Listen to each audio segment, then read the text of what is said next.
The horse smelled water before Silas Vane did. That was the only reason they found Black Hollow at all. The animal's nose pulling left off the main trail into a dry wash that looked like it went nowhere, following something invisible through the scrub oak and cholla until the land opened up, and there it was. A cluster of adobe buildings squatting low against the desert floor, heat-bleached and half-forgotten, the kind of town that had given up trying to look like anything more than what it was. Vane pulled up at the edge of a ridge and looked down for a long moment. He was 34 years old, lean in the way that hard country makes men lean, with eyes that had learned not to blink too much in bright sun. He wore a gray duster that had once been black, and under it a vest with 6 different pockets, each holding something specific and necessary. He was not a man who carried things he didn't need. He studied Black Hollow the way a carpenter studies wood before cutting it, looking for the grain, the weakness, the place where things were most likely to split. It wasn't much. A main street with a general store, a saloon, a jail that looked like it might have been a smokehouse first. A church with a bell, but no steeple. 24 horses tied to rails, and twice that many people moving between buildings with the slow, purposeful walk of people who had accepted heat as a permanent condition of existence. To the north, maybe a quarter mile from the last building on the main drag, a low-walled compound sat against a rise of red rock, mission-built, old, the kind of adobe that had been repaired so many times in so many different colors that the walls looked like a patchwork quilt. A wooden cross stood above the main gate, weathered silver gray. Vane reached into his vest and pulled out a folded piece of paper. He didn't need to unfold it. He'd read it enough times that the words lived behind his eyes. Elias Mercer, known alias, the Widowmaker of Ash Canyon, age approximately 58 to 62. Gray hair, heavy build, scar along left jawline from knife wound. Last confirmed sighting, Carson City, Nevada, 1874. Wanted for 13 counts of murder, robbery, and conspiracy in the territories of New Mexico, Colorado, and Arizona. Dead or alive. Reward, $2,400. He folded the paper and put it back. Dead or alive? The judge who'd signed that warrant had been very deliberate about including both options, and Vane had appreciated the honesty. Most warrants said preferred alive and meant we'd rather not pay for the pine box. This one didn't bother with preferences. Elias Mercer had been beyond preferences for a long time. Vane clicked his tongue and the horse picked its way down the ridge toward town. The mission had no official name, as far as anyone in Black Hollow could agree on. The older residents called it the Old Father's Place, a leftover from when Spanish priests had tried to establish a presence in this stretch of desert 60 years back and had largely failed. The children who lived inside its walls called it home, which was the most accurate description anyone had offered. The man who ran it went by Brother Rowan Vale, though the brother part was self-applied, more out of habit than any formal religious designation. He wasn't ordained.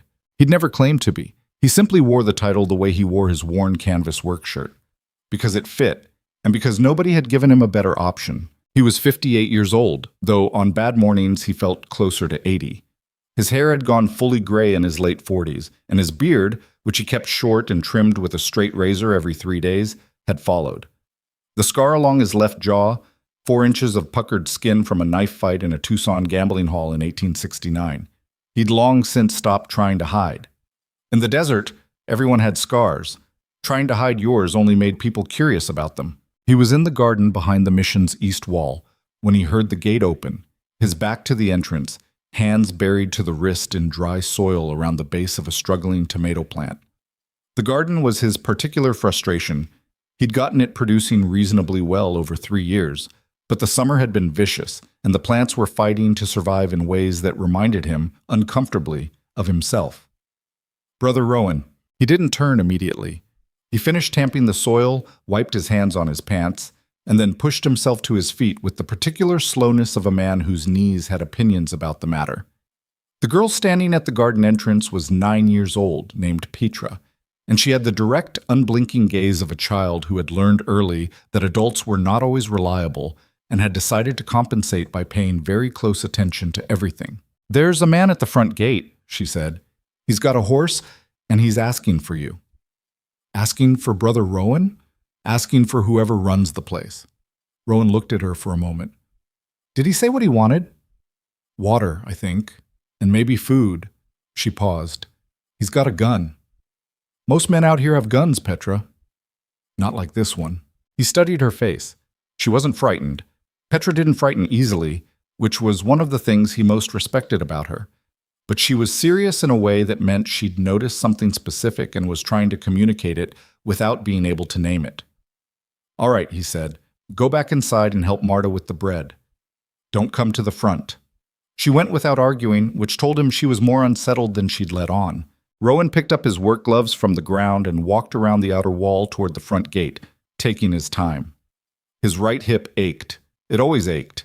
Had since a horse threw him in '77 and he'd landed wrong on rocky ground. And he'd learned that moving carefully through pain was better than fighting it. Silas Vane was standing outside the mission gate, holding his horse's reins loose in one hand, when the old man came around the corner of the wall. He watched Rowan walk toward him without moving, cataloging details the way he'd trained himself to. The gray hair, the build that had once been powerful and was still substantial, the way the man moved with an economy that wasn't slowness so much as deliberateness. The jaw scar, even from 30 feet, was unmistakable. Something settled in Vane's chest, the same feeling he got every time a long hunt came to its end. Not satisfaction exactly, more like the release of a tension he'd been carrying so long he'd forgotten what it felt like not to have it. There you are, he thought. 8 months. There you finally are. He said nothing until Rowan reached the gate and stopped on the inside of it, hands at his sides, looking at him with the calm assessment of a man who had been looked at by dangerous people before and had developed a particular way of receiving that kind of attention. Afternoon, Rowan said. Afternoon. Vane's voice was flat, not unfriendly. Hot ride. It is. You looking for water? Water'd be welcome. Rowan studied him for another moment. Something about the man, the way he stood, the precise placement of his feet, the stillness, registered in a part of Rowan's mind that he'd spent 15 years trying to quiet. The animal part. The part that had kept him alive long enough to get old. Come through, Rowan said, stepping back from the gate. He gave Vane water, 3 cups in quick succession at the pump in the mission's small courtyard, and grain and water for the horse, which the bounty hunter accepted without much comment. Rowan watched him drink, leaning against the courtyard wall with his arms crossed, and tried to make sense of what he was looking at. The man was young, that was the first thing. Not young like a boy, but young in the way that meant he hadn't yet accumulated the particular kind of tiredness that came from decades of living rough. His eyes were sharp and watchful, and they kept returning to Rowan's face with a professional interest that had nothing to do with hospitality. You run this place alone? Vane asked, setting down the empty cup. I have help. Woman named Marta who's been here longer than I have. A few older children who do their share. How many children? 11 at present. Rowan's voice was even. Ages range from 4 to 16. Vane nodded slowly, looking around the courtyard. The walls were solid, recently remortared. The pump worked. There was a covered wood pile against the south wall, neatly stacked. The place had the feeling of somewhere maintained by someone who believed in maintenance as a moral position. You from around here originally? Vane asked. No. Where from? Rowan looked at him. East, he said. Long time ago. Vane pulled a rag from his pocket and wiped his face. Funny thing, I've been riding this territory for 8 months looking for someone, and Black Hollow's name keeps coming up. Not as a destination, more like something people mention sideways, like they're trying not to mention it. Rowan said nothing. Man I'm looking for would be about your age, gray, built solid, has a particular scar. Vane touched his own jaw, along the left side. Right about here. The courtyard was quiet except for wind moving through the gap in the gate, and somewhere inside the mission, the sound of a child laughing at something. Rowan unfolded his arms. He looked at his hands for a moment. The rough skin, the dirt still caught in the creases despite his washing, and then he looked back at Vane. What's your name? He asked. Silas Vane. You a marshal? Bounty hunter. Whose warrant? Federal? Circuit judge out of Santa Fe. Been sitting on it for 6 years waiting for someone to do something with it. Rowan nodded once, slowly, like a man receiving news he'd always known was coming and had simply been uncertain about the timing. He walked to the courtyard bench and sat down, his bad hip protesting the movement with a familiar grinding ache. He rested his hands on his knees. "What do you want to do?" he asked. Vane blinked. Of all the responses he'd prepared for, that particular directness wasn't among them. He'd expected denial or deflection or the kind of elaborate performance of innocence that guilty men with something to protect usually produced. He hadn't expected the question to be turned back on him quite so plainly. "I want to take you back to Santa Fe," Vane said carefully. "That's my job. And if I don't go? Then I have other options." Rowan looked at him steadily. "You'd shoot an old man in front of children." It wasn't an accusation. It was a genuine question, and Vane found himself, for the first time in a long time, genuinely uncertain about how to answer it. "I'd rather not," he said finally. "That's not what I asked." Vane met his eyes. "I'd do what I have to do." Rowan nodded again. Then he stood up from the bench, and Vane's hand moved slightly toward his hip, a reflex, barely perceptible. But the old man was only stretching, pressing his palm against his lower back the way people do when sitting has made something worse. "You'll stay for supper," Rowan said. "We eat at 6. After that, we can talk about what comes next." He was not, Rowan had to admit, a man he hated. That would have been easier. Silas Vane ate supper in the mission's long dining room, with 11 children watching him the way children watch anything unfamiliar, with an intensity disguised as casual disinterest. He ate what was put in front of him without complaint, which was bean soup and cornbread and dried apricots, and he thanked Marta when she refilled his cup, and when the youngest child, a 4-year-old named Tomas, fell off his bench mid-meal and started howling, Vane was the first one to check that he wasn't hurt. A quick, instinctive movement, a rough hand patting the boy's head, before the professionalism reasserted itself and he sat back in his chair. Rowan watched this and felt something that wasn't quite regret and wasn't quite hope. Something in between, without a name. After supper, he sent the children to their evening tasks. Dishes, evening prayers for those who wanted them, the younger ones to bed. And he and Vane sat across from each other at the empty dining table with the oil lamp between them casting uneven light across both their faces. "You know who I am," Rowan said. "I know who you were. Is there a difference in your line of work?" Vane considered this honestly. "Usually no," he said. "In your case," he stopped. "I've talked to people along the way. People who know you as Brother Rowan. The physician in Blythe Creek who said you rode 40 miles in winter to treat a woman dying of fever and wouldn't take payment. The family outside of Red Rock whose youngest you pulled out of an arroyo flood 3 years back. You're not here to recite my good works," Rowan said. "No, I'm not." Vane's jaw tightened slightly. "I'm here because 13 men are dead with your name attached to the dying." The lamp flickered. Somewhere down the hall, a child's voice drifted through, singing something soft and tuneless, the way children do when they think no one can hear. 13, Rowan said quietly. "You know the actual number?" "That's what the warrant says." "The warrant's wrong." He said it without heat. "It's 11. 2 of those 13 shot each other in a disagreement that had nothing to do with me. I was there, but I wasn't the cause. The other 11, he stopped, pressed his lips together. The other 11 are mine. I won't argue about them." Vane stared at him. "That doesn't make it better," Rowan said. "In case that's what you were thinking. I'm not telling you that to reduce the number. I'm telling you because I spent a long time trying to get the accounting right in my own head, and getting it wrong felt like cheating, like one more dishonesty on top of all the others." Vane was quiet for a moment. Then he said, "Why here? Of all the places to land." Rowan looked at the far wall. At a child's drawing tacked there, a horse with 6 legs and a sun that was more square than circle. The kind of thing a 6-year-old makes with complete confidence in their own vision. "I came through in this winter of 75, he said. "Cold snap, bad one.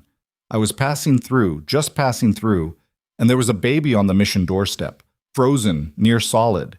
The old priest who'd been running this place had died 2 weeks before, and there was nobody." He paused. "I meant to stay a week, maybe 2. Get the child situated somehow." "How long ago was that?" 7 years? Vane said nothing. There's 11 more children in that hall, Rowan said. That baby grew up to be Petra. She's 9 now, and she's the sharpest person in this building, including me. Something moved across his face. Not quite a smile, but near to one. I didn't plan any of this. I want you to understand that. I didn't come here to hide. I came here because a baby was dying, and I knew how to light a fire. He didn't run that night. He thought about it. Lying on his back on the narrow cot in his room, staring at ceiling cracks he'd memorized over 7 years, he'd run the calculation the way he used to run calculations in darker days. Exits, distances, probabilities. The horse he kept in the mission stable was a solid animal, well-rested, fed. The desert routes west were complicated, but he knew them. Vane would need at least 2 hours head start to be in real trouble. He stared at the ceiling and thought about Petra's face when she'd told him there was a man at the gate with a particular kind of gun. He thought about Tomas, who still had nightmares and needed someone to sit with him until they passed. He thought about the garden's tomato plants, which would die in 2 weeks without water, and who was going to water them. He thought about Elias Mercer, the man he used to be, and about the distance between that man and whoever was lying on this cot right now, and whether that distance was real or just a story he'd told himself long enough that he'd started to believe it. He didn't know the answer. He'd stopped being certain he ever would. He stayed. 3 days passed in a strange, suspended quiet. Vane made no move to arrest him. He stayed in the mission's spare room, a converted storage space with a cot and a single window that looked out on the courtyard. And he watched. That was what he did, with a patience Rowan found professionally impressive and personally unnerving. He watched Rowan work the garden, watched him settle disputes between children, watched him sit with old Marta in the evenings, and listen while she talked about her family back in Sonora. He ate his meals, helped with the woodpile without being asked, and said very little. On the morning of this 4th day, he came to find Rowan in the stable and stood in the doorway while the older man worked a brush along his horse's flank. "I need to go into town," Vane said. "All right. I need to send a wire to Santa Fe, update my status." Rowan kept brushing. "I know what that means." "I imagine you do." He stopped brushing. The horse shifted its weight, blowing a breath through its nostrils. "How long do I have?" Rowan asked. "A week, maybe. 10 days if the wire is slow and the circuit is backed up." Vane paused. "Marshall's escort will come from Santa Fe. I don't control that timetable." "And until then?" "Until then, I'm parked in your spare room." Rowan turned to look at him. In the dusty light of the stable, Vane looked younger than he had in the courtyard. Younger and somehow more tired, like the youth in him hadn't quite caught up to the weight he was carrying. "You're a decent man," Rowan said. "Doing a thing that needs doing. I understand that." Vane's expression didn't change. "I'm just a man doing a job." "That's what I said." The news broke on this 5th day, and it didn't come from Vane. It came from Hector Tull, who worked the counter at the general store and had a particular talent for hearing things he shouldn't and repeating them at the worst possible moment. He'd overheard Vane's wire. The telegraph operator had read it back at normal volume, the way they did. And by sundown, the name Elias Mercer was moving through Black Hollow the way fire moves through dry grass in August. By nightfall, people were splitting, not evenly and not cleanly. In the saloon, a man named Garrett, who'd been in the territory since the 70s, told anyone who'd listen that he'd seen the Widowmakers work firsthand in Ash Canyon, seen what was left of the men who'd crossed him, and that calling the man a caretaker of children was like putting a hat on a rattlesnake and calling it a pet. 3 stools down, a woman named Clara Birch, whose youngest son had been brought through a fever by Brother Rowan 2 winters back, told Garrett to sit down and lower his voice. They didn't come to blows. But the night had the feeling of something strained to its edge. In his office above the jail, Sheriff Reed Talbot read Vane's wire for the 3rd time and rubbed the bridge of his nose with 2 fingers. He was 51 years old and had been wearing a badge for 23 of those years, and he'd developed, over that time, an instinct for the particular kind of trouble that doesn't announce itself, but simply arrives one morning fully formed, like a drought. He looked out his window at the mission walls, visible at the end of the street in the last of the evening light. Then he folded the wire, put it in his desk drawer, and went to bed. He didn't sleep much. Councilman Elias Crow was not a stupid man. He was, in fact, considerably smarter than most people who dealt with him gave him credit for, which was part of how he'd gotten as far as he had.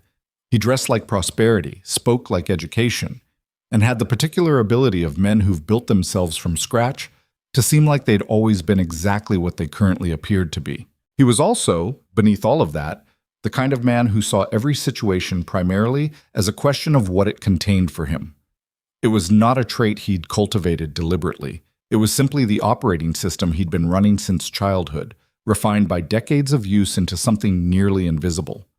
When he heard the name Elias Mercer attached to Brother Rowan Vale, he didn't feel shock or outrage. He felt something that took him a moment to identify, and when he did, it was opportunity. He'd been trying to acquire the mission land for 2 years. It sat on a rise of red rock that made it inconvenient to build on, but very convenient to mine. There were silver deposits under that rock, not rich enough to make a man legendary, but more than sufficient to make him comfortable, and Crow had been quietly comfortable for long enough that he was ready to graduate to something more substantial. The mission's legal status was murky, which was how he'd managed to get nowhere on it for 2 years. The land grant was old and disputed, and the church that might have pressed a claim had no active representative in the territory. Brother Rowan, annoyingly, had proved adept at navigating the legal tangles in ways that kept Crow at arm's length. But Brother Rowan Vale, it turned out, was actually a federally wanted criminal. Crow sat in his parlor on the evening of the 5th day and thought about this with the focused attention of a man doing arithmetic he enjoys. A wanted criminal couldn't hold property, couldn't manage a legal claim, couldn't contest an acquisition. 11 children and an old Mexican woman were not, by themselves, a legal impediment to anything. He poured himself a glass of whiskey and began composing a letter to his attorney in Albuquerque. Rowan knew something had shifted the moment he walked into the general store on the morning of the 6th day, and Hector Tull couldn't look him in the eye. He bought what he needed, flour, salt, lamp oil, and said nothing about the silence because making a man explain his discomfort rarely improves the situation. He paid and left. On the walk back to the mission, he kept his pace steady and his eyes forward, but he was aware of the quality of attention the street was paying him, the way people glanced and then looked away, the conversations that paused as he passed. He'd lived inside that kind of attention before. He recognized its specific texture. Petra was waiting for him inside the mission gate, sitting on the courtyard wall with her arms wrapped around her knees. "People are talking about you," she said. Not as an accusation, as information. "I know. Are you going to leave?" He set down the supplies and looked at her. She was 9 years old and she had the eyes of someone twice that. He thought about lying to her and decided against it. She'd always been able to tell, even when she was small, and using it against him now seemed unkind. "I don't know yet," he said. "Tomas heard something and cried," she said. "He thinks you killed people." The words landed squarely. He'd expected something like them, and they still landed squarely. "Did he?" he said. "I told him to stop crying and eat his breakfast." She paused. "But I didn't tell him he was wrong." He sat down on the wall beside her, slowly, because his hip was at its worst this morning. He looked out across the courtyard.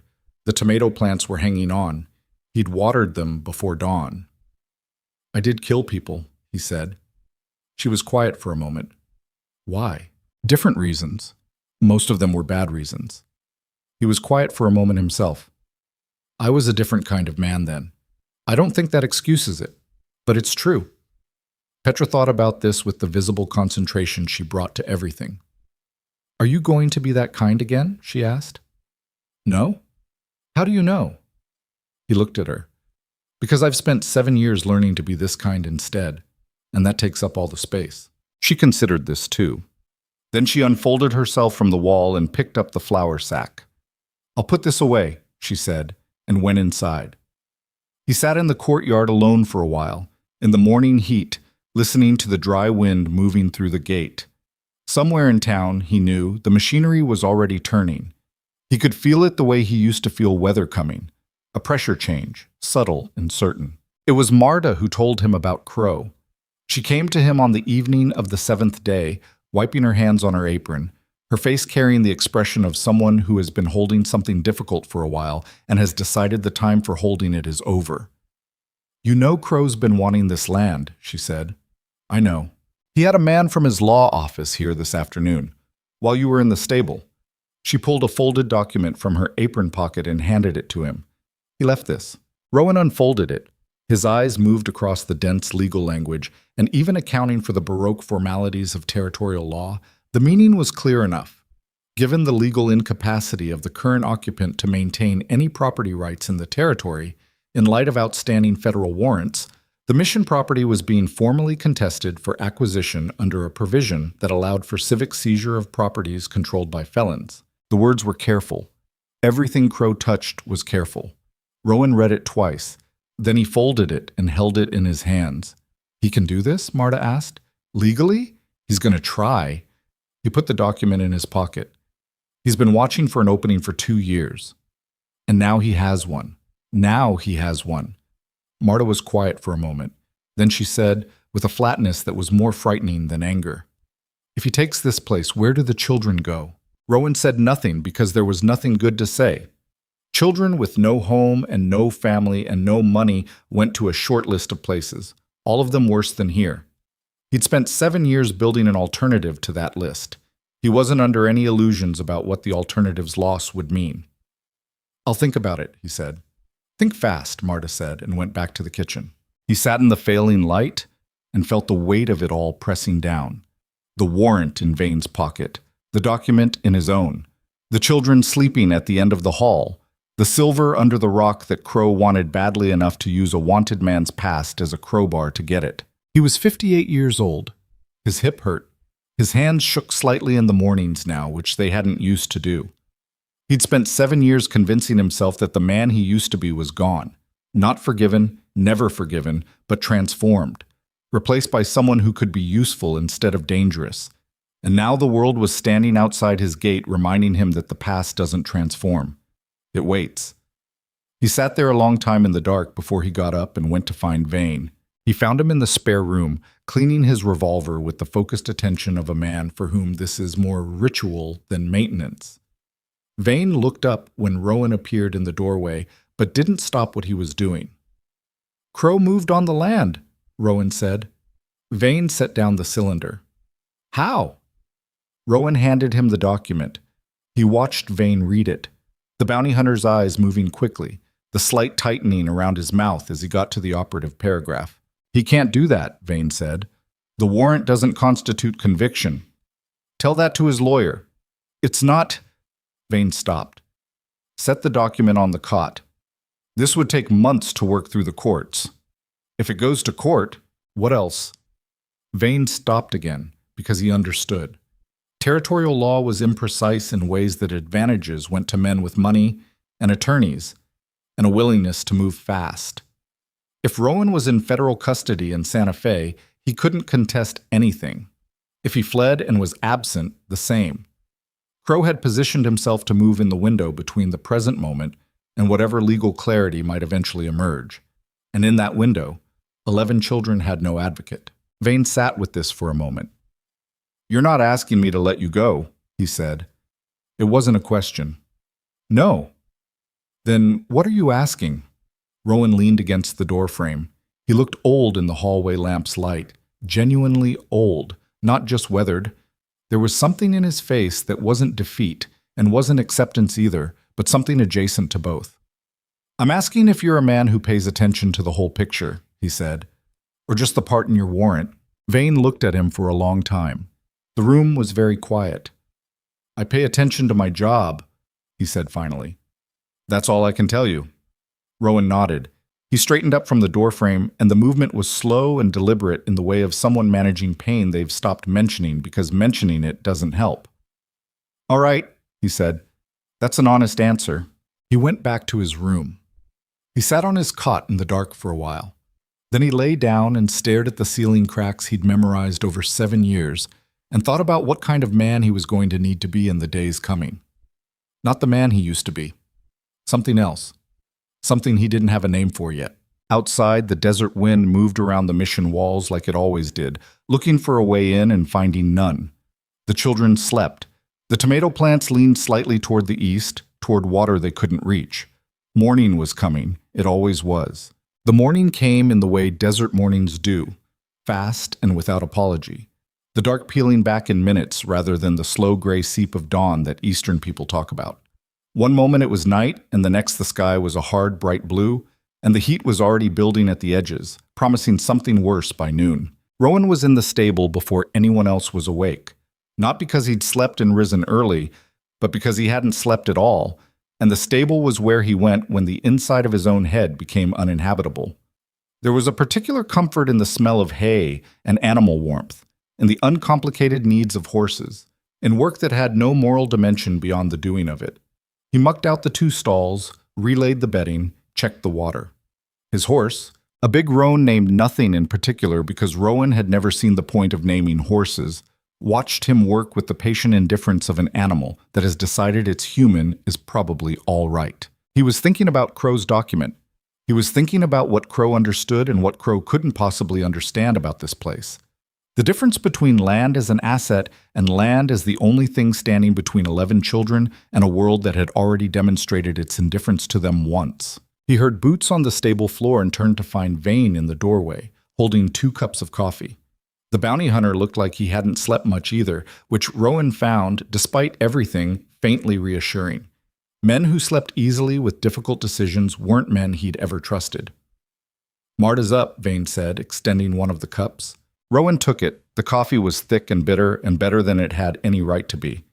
"She's always up first. Has been for as long as I've been here." Vane leaned against the stable wall and drank his own coffee, looking at the roan. "Good horse." "Decent horse. Stubborn, but so am I, so we get along." A silence settled between them. Not uncomfortable exactly, but charged. 2 men aware that the clock was running and neither of them quite ready to say so out loud. "I've been thinking," Vane said finally. "About what?" "About what you said last night. The whole picture." He turned the cup in his hands. "I looked into Crow on my way through town yesterday. Asked around. Man at the barber shop talks a lot when nobody's pushed him to stop." Rowan waited.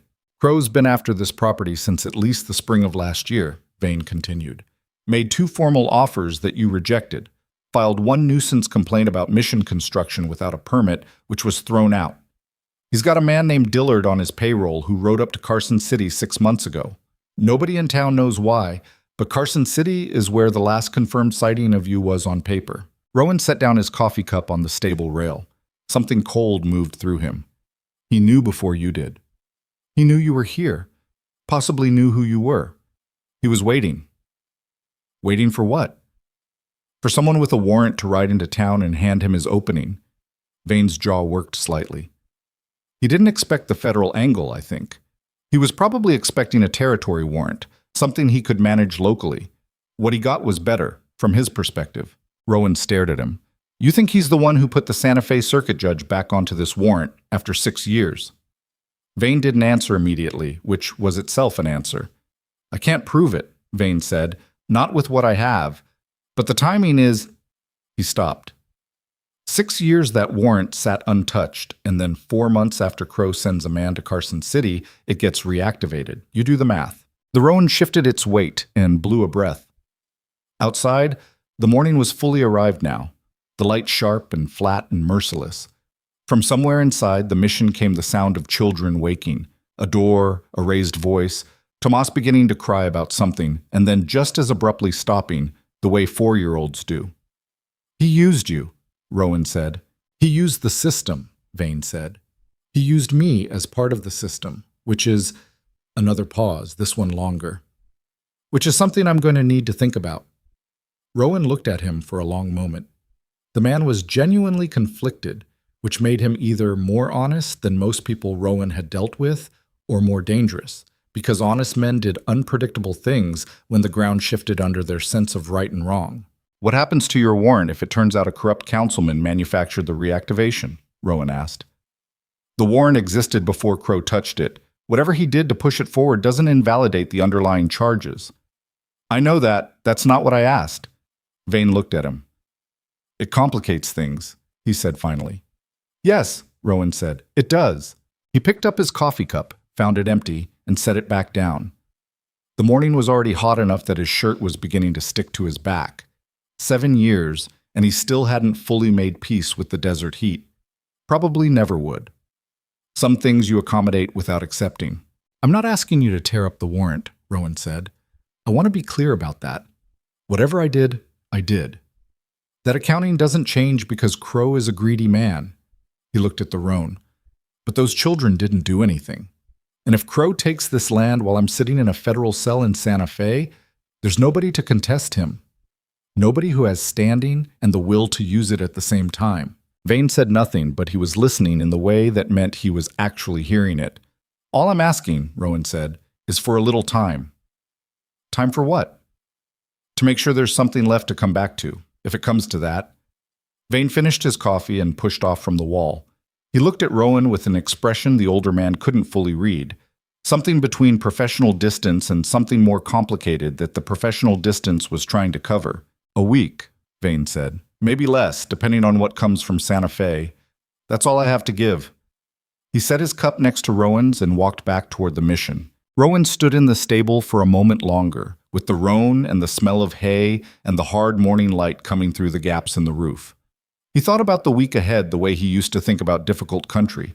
Not whether he could cross it, but where exactly the hardest parts were going to be, and what kind of shape he needed to be in to get through them. Then he picked up the pitchfork and went back to work. The business of the morning didn't wait on anyone's trouble. There were children to feed and a garden that needed the first water of the day, before the heat took the moisture before it reached the roots, and a crack in the east wall that had been spreading since the spring thaw that needed attention before it became something structural.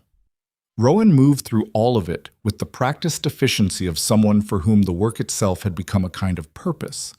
Not joyful, exactly. Not in any romantic sense, but grounding in the way that only genuinely necessary things can be. It was during breakfast that the first of them came to the mission gate. He was a rancher named Holt, a wide man with a sunburned neck and the careful, deliberate movements of someone accustomed to physical work. Rowan knew him slightly. They'd exchanged words at the general store twice, and Holt's wife had sent preserves to the mission the previous Christmas with a note that said nothing except for the children, which Rowan had appreciated for its directness. He was not a complicated man, and his face when Rowan met him at the gate was carrying only one thing. I need to know if it's true, Holt said. Which part? That you're Elias Mercer. Rowan looked at him. A cardinal rule of the life he'd lived before was never to confirm anything you didn't have to confirm. But that rule had belonged to a man with different priorities, and he'd been trying for 7 years to be done with that man's rules. Yes, he said. Holt absorbed this. His hands, which were folded in front of him, tightened and then released. The Widowmaker. That's what they called me. You killed people. 11 men, yes. Holt was quiet for a moment. Behind Rowan, through the mission's open door, came the sound of children at breakfast. Scraping chairs, someone telling someone else to stop kicking under the table, Marta's voice cutting through in Spanish with a patience that was very close to its end. My eldest boy, Holt said, had a fever 2 winters back. He rode out at night because Doc Prentice was in Red Rock. Sat with him till morning. He stopped, looked down at his hands. 3 days you checked back. I remember, Rowan said. He came through fine. He did. Holt raised his head. I'm not saying that makes the other thing not true. I'm not that simple. He paused again. But I thought you should know that there are people in this town who see both things at once and aren't quite sure what to do with that. Rowan said nothing. There wasn't much to say. Crow's moving fast, Holt said. He had men measuring the access road this morning before most people were out of bed. That's the kind of speed a man moves when he thinks the window is closing. Or opening, Rowan said. Holt nodded once, slow. Then he pulled his hat from his head, turned it in his hands once, a nervous gesture Rowan suspected he didn't know he had, and put it back. You need anything, he said. You come ask. He turned and walked back toward town without elaborating on what anything might mean, which was either admirable restraint or a man who hadn't fully decided how far his own offer extended. Rowan watched him go and felt something complicated move through his chest. Not gratitude exactly, because gratitude felt too clean for this, but something close. The awareness that he was not entirely alone in this, which was more than he'd had the right to expect. By midday, the second person came, and the third by mid-afternoon, and by the time the sun was tipping toward the western ridges, Rowan had a rough but legible map of where Black Hollow stood. Clara Birch came with her son, who was 7 now and healthy, and told Rowan flatly that Crow had been cheating on the water assessments for 2 years and that half the town knew it and nobody had done anything because Crow had money and a lawyer and people without money, and lawyers have learned to pick their fights carefully.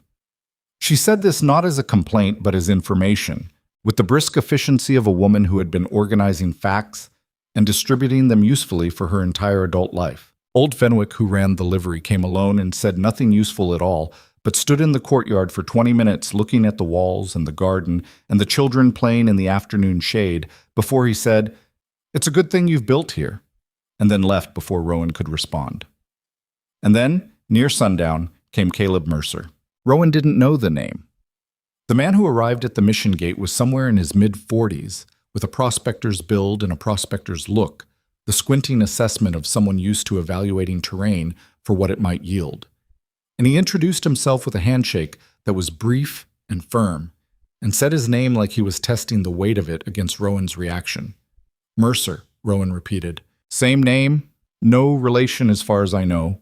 He studied Rowan's face. "Though I've wondered sometimes." They stood at the gate for a moment, taking each other's measure in the failing light.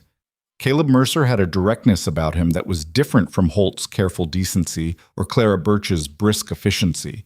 It was the directness of someone who had spent a lot of time alone in country that didn't respond to indirectness and had adjusted accordingly. "I've been working the claims east of the Red Rock Rise for 3 months, Caleb said. "Know what's under that rock formation Crow's trying to get his hands on? Silver. Decent vein, not spectacular, but enough." He paused. "Know what else is under that rock?" Rowan waited. "The original Spanish land grant markers. Buried, but there. I found them last month when I was boring test holes." He reached into his coat and produced a folded piece of paper. "I drew the positions, all 6 of them." Rowan looked at the paper without taking it. "Why are you bringing this to me?" Caleb Mercer looked at him steadily. "Because Crow's acquisition claim depends on proving the original grant boundaries don't apply to the mission property. If those markers are where I drew them, his entire argument falls apart." He paused. "And because I've watched you manage this place for 3 months from my camp on the ridge. And I don't know what you were before, but I know what I've seen."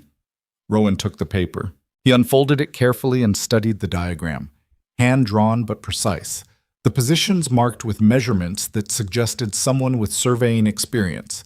If the markers were where Caleb said they were, the mission property sat well within the original grant boundaries, which predated any territorial acquisition law Crow might invoke.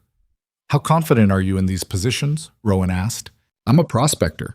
Reading ground is what I do." He said it without pride, just fact. "Confident enough that I'd put my name on a legal affidavit." Inside the mission, supper was beginning. The sound of plates, of children gathering, of Marta's voice directing traffic with the patient authority she'd developed over decades of feeding people who didn't always want to be fed. Rowan folded the paper and looked at Caleb Mercer. "You understand what you're stepping into. Crow has money and reach, and he doesn't like to lose. I've dealt with men like Crow before." Caleb's expression didn't change. "They're not as complicated as they think they are." "Why do this?" Rowan pressed. "Really?" Caleb was quiet for a moment. He looked past Rowan into the courtyard, where one of the smaller children, the girl named Lupe, who was 6 and had arrived at the mission last autumn with nothing but a torn dress and a complete inability to speak for 6 weeks, was chasing a beetle across the dirt with the focused scientific interest of a born naturalist. "I had a daughter," Caleb said. "Fever took her in 78. She was 5. He watched the little girl with the beetle. "You don't get over something like that. You just find places where the weight of it sits different." He looked back at Rowan. "This is one of those places." Rowan said nothing for a moment. Then he stepped back from the gate and opened it wider. "Stay for supper," he said. The evening that followed was the last quiet one for a long time. They ate together, Rowan, Vane, Caleb, Marta, and 11 children who regarded Caleb with the cautious curiosity they brought to all strangers, gradually relaxing as supper went on, and Caleb proved willing to answer questions about prospecting with the patience of a man who genuinely liked talking about his work. Petra interrogated him about how he found veins underground, which led to an explanation involving water tables and mineral seepage that held the older children wrapped and baffled the younger ones completely. Vane sat at the end of the table and said very little, but Rowan noticed he was listening to Caleb's description of the land grant markers with a focused attention that had nothing to do with casual interest. It was after supper, when the children were in bed and the four adults sat at the long table with Caleb's diagram spread between them, that the shape of what might be possible began to emerge. Not a plan exactly. Plans required more certainty than any of them had, but a direction. The markers, if legally established, could challenge Crow's acquisition claim. Vane, complicated as his position was, had authority as a federal officer that might carry weight in any legal proceeding. Caleb's affidavit was a starting point. Holt and Clara Birch and Fenwick were a community that had watched Rowanvale for 7 years and was not uniform in its condemnation. None of it was enough. That was the honest truth none of them said out loud. Crow had more money and more lawyers and more influence than all of them combined, and the warrant in Vane's pocket was still the warrant in Vane's pocket regardless of what motivated its reactivation. But it was something. And then, 2 days later, on what would have been the 7th day of Vane's stay at the mission, the thing Rowan had been waiting for without letting himself fully acknowledge he was waiting for finally arrived. He was in the garden in the early morning, kneeling in the dirt beside the tomatoes that were finally beginning to look less like dying things and more like struggling ones, which was progress of a kind, when he heard the sound of multiple horses on the road from town. He stood up slowly, brushing soil from his knees, and looked toward the mission gate. Vane was already there, having heard it too, standing at the gate with his hands loose at his sides, and his face wearing the particular blankness of someone processing something they'd expected and aren't entirely happy to have arrived. 3 men on horseback. 2 of them were wearing badges that caught the morning light. The third was Councilman Elias Crow, sitting his horse with the careful uprightness of a man who has practiced looking important. Vane looked back at Rowan across the courtyard. The distance between them was maybe 40 feet, and across it passed something that wasn't a conversation, but was close to one, an exchange of understanding between 2 men who had arrived, without planning it, at a moment that was going to require each of them to decide what kind of person they were going to be from here forward. Crow called out from the road, "Mr. Vane, I've brought the county deputies to facilitate the federal transfer. We'll be taking Mr. Mercer into custody this morning." Vane didn't turn around. He kept his eyes on Rowan. And Rowan, standing in the garden with dirt on his hands and 7 years of built things around him, looked back at the man who held his warrant and felt something settle in him that was neither peace nor defeat, but some harder, more complicated thing between them. A decision, maybe. Or the place just before a decision, where you can still feel the weight of every possible direction you could go. The children were starting to wake. He could hear them through the mission walls, the ordinary sounds of morning, completely unaware. Crow called out again, sharper this time. "Mr. Vane." Vane finally turned. "I heard you," he said. His voice carried across the distance with a flatness that could have meant anything. "Give me a minute." He walked back across the courtyard toward Rowan. His boots made small sounds on the hard-packed dirt. He stopped 3 feet away, and when he spoke, he kept his voice low enough that it didn't carry to the gate. "If you run right now," Vane said, "I've got a bad hip and a horse that needs 20 minutes to saddle. And Crow's deputies aren't federal and can't cross county lines." He held Rowan's eyes. "That's just geography. I'm not saying anything else." Rowan looked at him for a long moment. "Is that what you think I should do?" Rowan asked. Vane's jaw moved. "I think you have 11 children in that building and a piece of paper that might keep this land out of Crow's hands if someone stays to use it." He paused. "I also have a warrant. Those 2 things don't resolve cleanly." "No," Rowan agreed. "They don't." From the gate, one of the deputies called out something impatient. Crow's horse shifted, and Crow steadied it with the practiced ease of a man in control of things. Rowan looked around the courtyard one more time. The pump, the woodpile, the struggling tomato plants, the child's drawing still tacked to the mission wall visible through the open door, the horse with 6 legs, and the square sun. 7 years. All of it built from nothing, from a frozen baby on a doorstep and a decision to stay 1 more week. Then he looked back at Vane. "Put the cuffs on," Rowan said quietly, "and don't let Crow touch that document Caleb gave me. It's on the table in the dining room." Something moved across Vane's face that was too fast to name. "All right," Vane said. The cuffs were cold. Even in the morning heat, the metal biting slightly at Rowan's wrists as Vane snapped them closed. He walked through his own gate with his hands bound and his back straight, and Crow watching from horseback with the contained satisfaction of a man who has been patient a long time and is gratified to see the patience pay. Marta appeared in the mission doorway. She looked at Rowan in cuffs, and her face did something brief and terrible and then went still again with the particular stillness of a woman who has survived enough to know that falling apart is a luxury with a price. "The tomatoes need water," Rowan told her. Her chin lifted. "I know how to water tomatoes," she said. Behind her, Petra appeared in the doorway, and behind Petra, Tomas, and then the others, pressing forward with the irresistible gravity of children toward something they don't understand but can feel. Rowan looked at them, all of them, and felt something in his chest that was too large and too formless to be any one emotion. "Stay inside," he said. "Do your work. I'll be back." He didn't know if it was true, but he said it the way you say things that need to be true, regardless of whether you can guarantee them, with everything you have, holding nothing back. Crow's horse stepped aside as the deputies moved to flank Rowan. The morning sun was already vicious. The dust rose and hung, and Black Hollow watched its gray-haired caretaker walk down its main street in irons and tried to decide what it thought about that, and found that it couldn't. Not simply, not cleanly, not in the way that satisfying stories about guilt and justice usually go. Because nothing about this was simple. And the people watching from doorways and windows and the front steps of the general store understood that, even the ones who wouldn't have been able to say why. Rowan walked and didn't look back. The jail in Black Hollow had been built to hold drunks and the occasional thief, and it showed. 2 cells separated by a wall of iron bars that had started rusting at the joints, a wood plank floor that flexed under weight, a single window on the north face that let in light but not enough air to make the heat manageable. The door lock was a solid piece of hardware. At least, whoever had built this place had understood that the architecture could be modest as long as that one specific mechanism worked. Rowan sat on the cell bench and looked at the rust on the bars and thought about nothing in particular, which was a skill he'd developed over a long time and still found useful. Sheriff Reed Talbot brought him water an hour after Crow's deputies delivered him.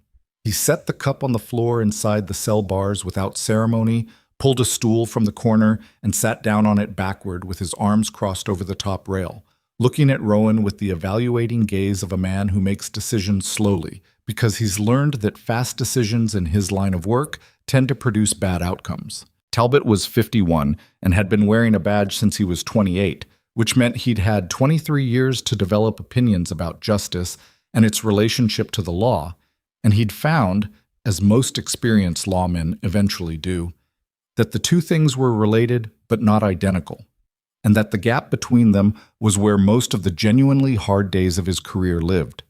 "Comfortable?" he asked. "Not especially," Rowan said. "No. These benches are terrible. I've been meaning to replace them for 3 years." He said it without apology, as a simple statement of deferred maintenance. "Federal escort's been wired for. Santa Fe Circuit says 4 days, maybe 5. Rowan nodded. "Vane's staying in town," Talbot continued. "He's at the boarding house. Ate supper there last night and apparently talked to my deputy for 2 hours about the land grant situation." He paused. "My deputy is not a patient man, so I have to assume Vane had something specific he wanted understood." "He might have." Talbot was quiet for a moment. Outside, the morning sounds of Black Hollow moved through the window. Wagon wheels, voices, a dog barking at something it had probably already barked at 3 times and would bark at 3 times more. The ordinary percussion of a town going about its business while something complicated happened in its jail. "I've watched you for 4 years, Talbot said. "Since I took this badge in this town. I've watched you bury people who died without family, ride out in weather I wouldn't send a man into.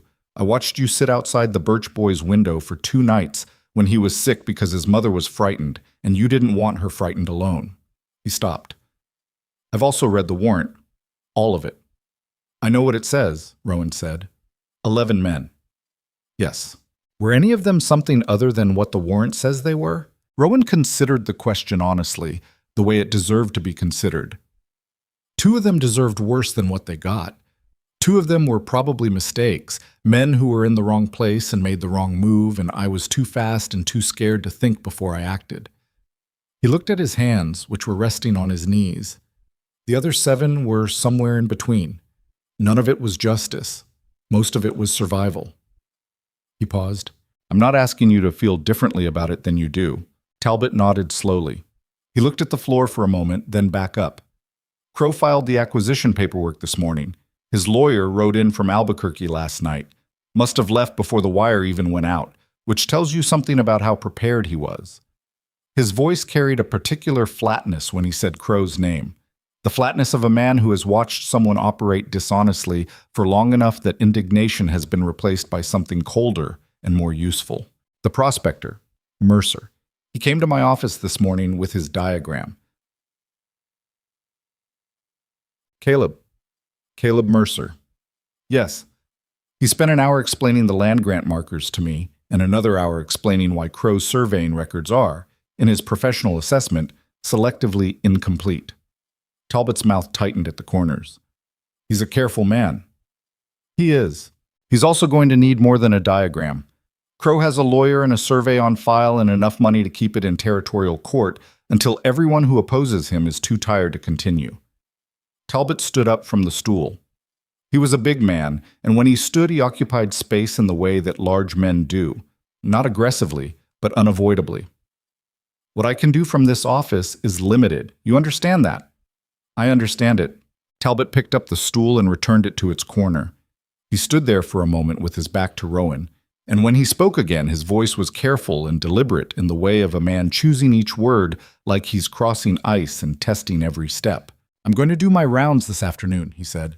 Take me about 2 hours. I'll be at the north end of town near the feed store if anyone needs me. He turned and looked at Rowan directly. I'm going to leave my keys on my desk, which I don't normally do, but I've been distracted lately. A pause. My horse is in the livery. Fenwick knows to saddle it for me if I ask. He'd do the same for anyone I vouched for, I expect. The 2 men looked at each other across the small space of the jail. That's a lot to lose, Rowan said quietly. Your badge, your pension, everything you've built here. Yes, Talbot said. It is. Why? Talbot put on his hat. He looked at Rowan one more time with an expression that was not sentiment. Sentiment was too soft a word for what was on his face. It was something more like a reckoning. A man who had looked at a ledger and made a decision about which side was heavier. Because Crow is going to put 11 children on the street, Talbot said. And the law as it currently applies is going to help him do it. And I've spent 23 years telling myself that the law and right are the same thing. And I'm 51 years old, and I'm running out of time to keep lying to myself. He walked out of the jail and closed the front door behind him. Rowan sat alone in the cell for a long moment. Then he looked at the desk across the room, where a ring of keys sat in plain sight on the corner, catching a thin bar of light from the window. He thought about what he'd told Petra. Because I've spent 7 years learning to be this kind instead. And that takes up all the space. He thought about Talbot's badge and Talbot's pension and Talbot's 23 years. He thought about 11 children and a garden that was finally starting to come back. Then he stood up and walked to the cell door and reached through the bars. The keys were cold in his hand. The lock opened on the second try. He moved through the jail and out the back door into the narrow alley behind the building, walking with the careful deliberateness of someone who has decided to commit to a thing and has set aside the second-guessing until later, because later is the only place second-guessing is useful. He went to the livery by the back route, through the gap between the tannery and the storage shed, arriving at the livery's rear door in under 4 minutes. Fenwick looked up from his work. He was mending a bridle, and looked at Rowan for a moment without visible surprise, as though he'd been expecting him at approximately this time. Talbot's roan is saddled, Fenwick said. Backstall. I'll need my own horse, Rowan said. The mission stable. Already here. Fenwick set down the bridle. Marta sent the boy over with it an hour ago. Rowan stared at him. Marta sent... She said to tell you the tomatoes are watered. Fenwick picked up the bridle again. And that you're a stubborn old fool, but she didn't say it unkindly. The roan was in the back stall as promised, saddled and ready, ears moving at Rowan's approach with the mild interest of an animal that recognizes a familiar person and has no strong feelings about the situation either way. Rowan checked the cinch out of habit, adjusted the left stirrup where it always sat a half-inch too low for his leg, and mounted with the particular inelegance of a 58-year-old man with a bad hip getting onto a horse. Not graceful, not fast, but accomplished. He rode west, not because west was where he was going permanently, but because west was the direction that made the most sense tactically. Desert country, he knew, terrain that would make following difficult. And at the end of it, if he needed time to think and move and figure out the next step, 100 miles of nothing that nobody was going to chase him into without a serious reason. He didn't know yet if he was running or maneuvering. He thought it might be important to know the difference before he got too far. The desert west of Black Hollow was not the kind of country that invited casual travel. It was a succession of dry washes, broken rock shelves, and shallow canyons that looked navigable from above and revealed their complications only when you were already inside them. The vegetation was sparse and vicious, cholla and ocotillo, and the occasional saguaro standing in the heat like something that had decided to be difficult as a matter of principle. The sun at mid-morning was already producing the kind of heat that makes a man aware of every piece of clothing he's wearing as an additional burden. Rowan rode at a pace that preserved the horse without losing ground. Not the flat run of panic, but the sustained trot of someone who knows they have distance to cover and intends to cover it. His hip announced its displeasure at every significant movement, and he ignored it with the practiced indifference of long cohabitation with pain. He heard Vane behind him at the first canyon crossing. He heard him before he saw him, hoofbeats on stone, the particular rhythm of a rider pushing pace without sacrificing control. He looked back over his shoulder, and there was Vane, maybe 300 yards back, coming through the wash on a gray horse that was noticeably faster than the roan. Rowan had expected this. He'd expected it since Talbot walked out of the jail, because Vane was not a man who left things unfinished, and a jail cell with no prisoner was a very specific kind of unfinished thing. What he hadn't expected was the pace. Vane was riding hard, harder than the situation strictly required, and something about that speed carried a message Rowan couldn't quite read. He urged the roan into a canyon he knew, a narrow cut through red rock that opened after a quarter-mile into a wider space with a creek that ran thin even in summer. The canyon walls cut the heat by 10 degrees, and the sound by more. He could hear his own breathing, and the roans and the water moving over rock somewhere ahead. He reached the creek, ankle-deep, cold from underground springs, running over flat stones, and pulled up. He sat on the horse and listened to the water for a moment. Then he dismounted. His hip screamed at the landing, and he stood still for a count of 3 until the worst of it passed, one hand on the saddle, looking at the creek. He heard Vane's horse slow in the canyon behind him. He didn't turn around. He let the horse drink and stood beside it and waited. Vane came out of the canyon mouth at a walk and pulled up at the creek's edge. He looked at Rowan for a long moment, catching his breath. He'd ridden hard. His shirt was dark with sweat, and the gray horse's sides were heaving. "You could have just run," Vane said. "I could have." "Why didn't you?" Rowan turned to look at him. "Because running wasn't going to solve Crow. And Crow is the problem that matters." Vane swung down from his horse and let it drink beside the roan.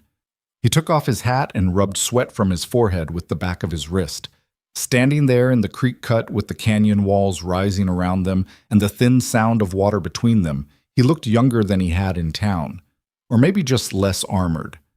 The professional distance that he wore the way other men wear coats had loosened somewhere along the 300 yards of hard riding. "I didn't send the second wire," Vane said. Rowan looked at him. "What?" "The follow-up wire. Santa Fe is expecting one confirming transfer arrangements. I haven't sent it." He put his hat back on. "Which means the federal escort isn't coming. Not yet." A pause. "Not for a few days, anyway." Rowan was quiet. "Talbot left his keys on his desk," Vane continued, "which is something I happened to observe at approximately the same time I happened to be in his office going through the land grant records he'd pulled from territorial files." He said it flatly, without inflection. "Those records have some interesting gaps." Caleb said as much. Caleb was being charitable. The surveying records on file were amended. I can't prove by whom, but the amendments are recent, the ink is different from the original entries, and the boundary markers on Crow's survey don't correspond to the positions in the original Spanish grant documentation.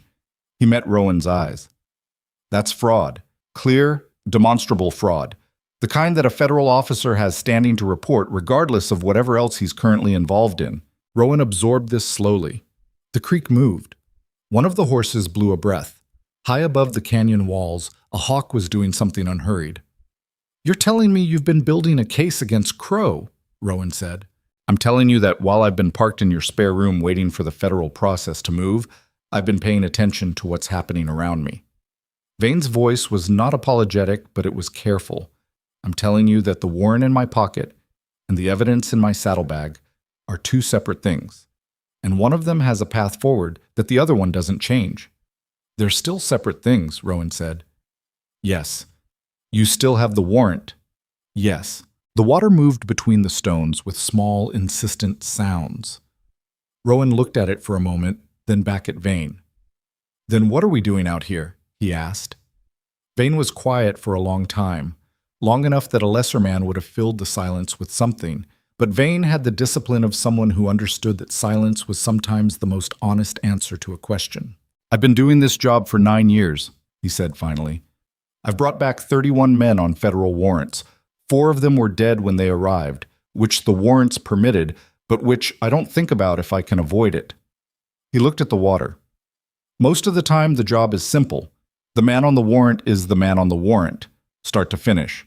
You find him, you bring him back, you collect your money, you go find the next one." He paused.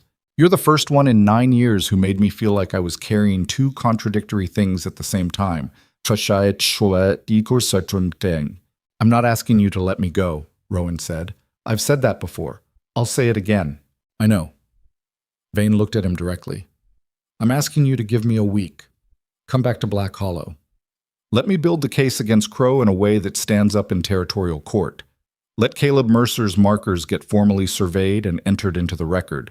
Let the children stay in their home while the legal process runs its course." Another pause, shorter this time. "After that, whatever comes after that, is what it is." Rowan studied his face. He'd learned a long time ago to read men quickly, and the reading had saved his life more than once. What he read in Vane's face right now was not complicated.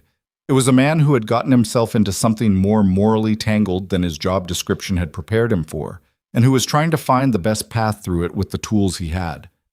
"And if Crow moves before the week is up?" Rowan asked. "Then I'm a federal officer with fraud evidence in my saddlebag, and I will use it." "That could end your career." "It could." "You've thought about that." "I've thought about little else for the last 48 hours. The hawk above the canyon had drifted east, visible now only as a silhouette against the hard blue. The horses had finished drinking and were standing in companionable quiet, indifferent to the complicated humans beside them. Rowan thought about Talbot and his 23 years. He thought about Fenwick and the saddled horse, and Marta sending the roan over without being asked. He thought about the community of small decisions that had accumulated around him over 7 years, decisions made by people who had watched and concluded, without him ever asking them to, that he was worth the weight of their involvement. He had not earned that. He wanted to be clear about that in his own mind. He had not earned any of it, and the men who were dead were still dead, and no accumulation of tomato plants and midnight fever rides changed that arithmetic. But the thing that was here, this improbable, patchwork, entirely accidental thing, was real. And real things had weight. 1 week, he said. 1 week. Rowan put his foot in the stirrup. The mounting was as undignified as the dismounting had been, and he didn't try to make it otherwise. He settled into the saddle and adjusted the stirrup and looked down at Vane. "For the record," he said, "I'm not going back because I trust the law." "I know. I'm going back because of 11 children and a woman who watered my tomatoes." Something moved across Vane's face that might have been the beginning of something, suppressed before it fully arrived. He mounted his own horse with considerably more ease and turned it toward the canyon mouth. "The tomatoes were looking better when I left," he said. "The one on the south end especially." They rode back through the canyon in silence, which was more comfortable than it had any right to be. What followed, over the next 3 days, was something Black Hollow had not seen in its short and largely undistinguished history. A formal fraud investigation conducted simultaneously with an active federal warrant, which created a legal situation that the territorial court in Albuquerque would later describe as unprecedented in its complexity, and which the Attorney General's office would spend 4 months trying to categorize properly. Vane moved through it with a methodical efficiency that impressed Rowan, who had expected someone who hunted men for a living to be less adept at the quieter forms of pursuit. He interviewed, cross-referenced, documented. He spent an entire day at the county surveyor's office with Caleb Mercer, going through original filings and comparing them to the amended versions with the focused patience of a man doing work that mattered and knew it. He sent wires, not to Santa Fe about the transfer, but to the Territorial Land Office in Albuquerque, to the Federal Fraud Division, to a judge he apparently knew personally whose jurisdiction covered exactly this kind of case. Crow, sensing the ground shifting, accelerated. He filed a formal eviction notice against the mission on the second day, citing the criminal status of the property's operator. It was legally questionable, and both Vane and Caleb told him so. But questionable wasn't the same as unenforceable, and Crow's lawyer was skilled enough to find the seams. It was on the third evening, when the situation had reached the particular tension of a thing pulled to near breaking, that Crow made his mistake. He sent a man to Caleb Mercer's camp, not to talk.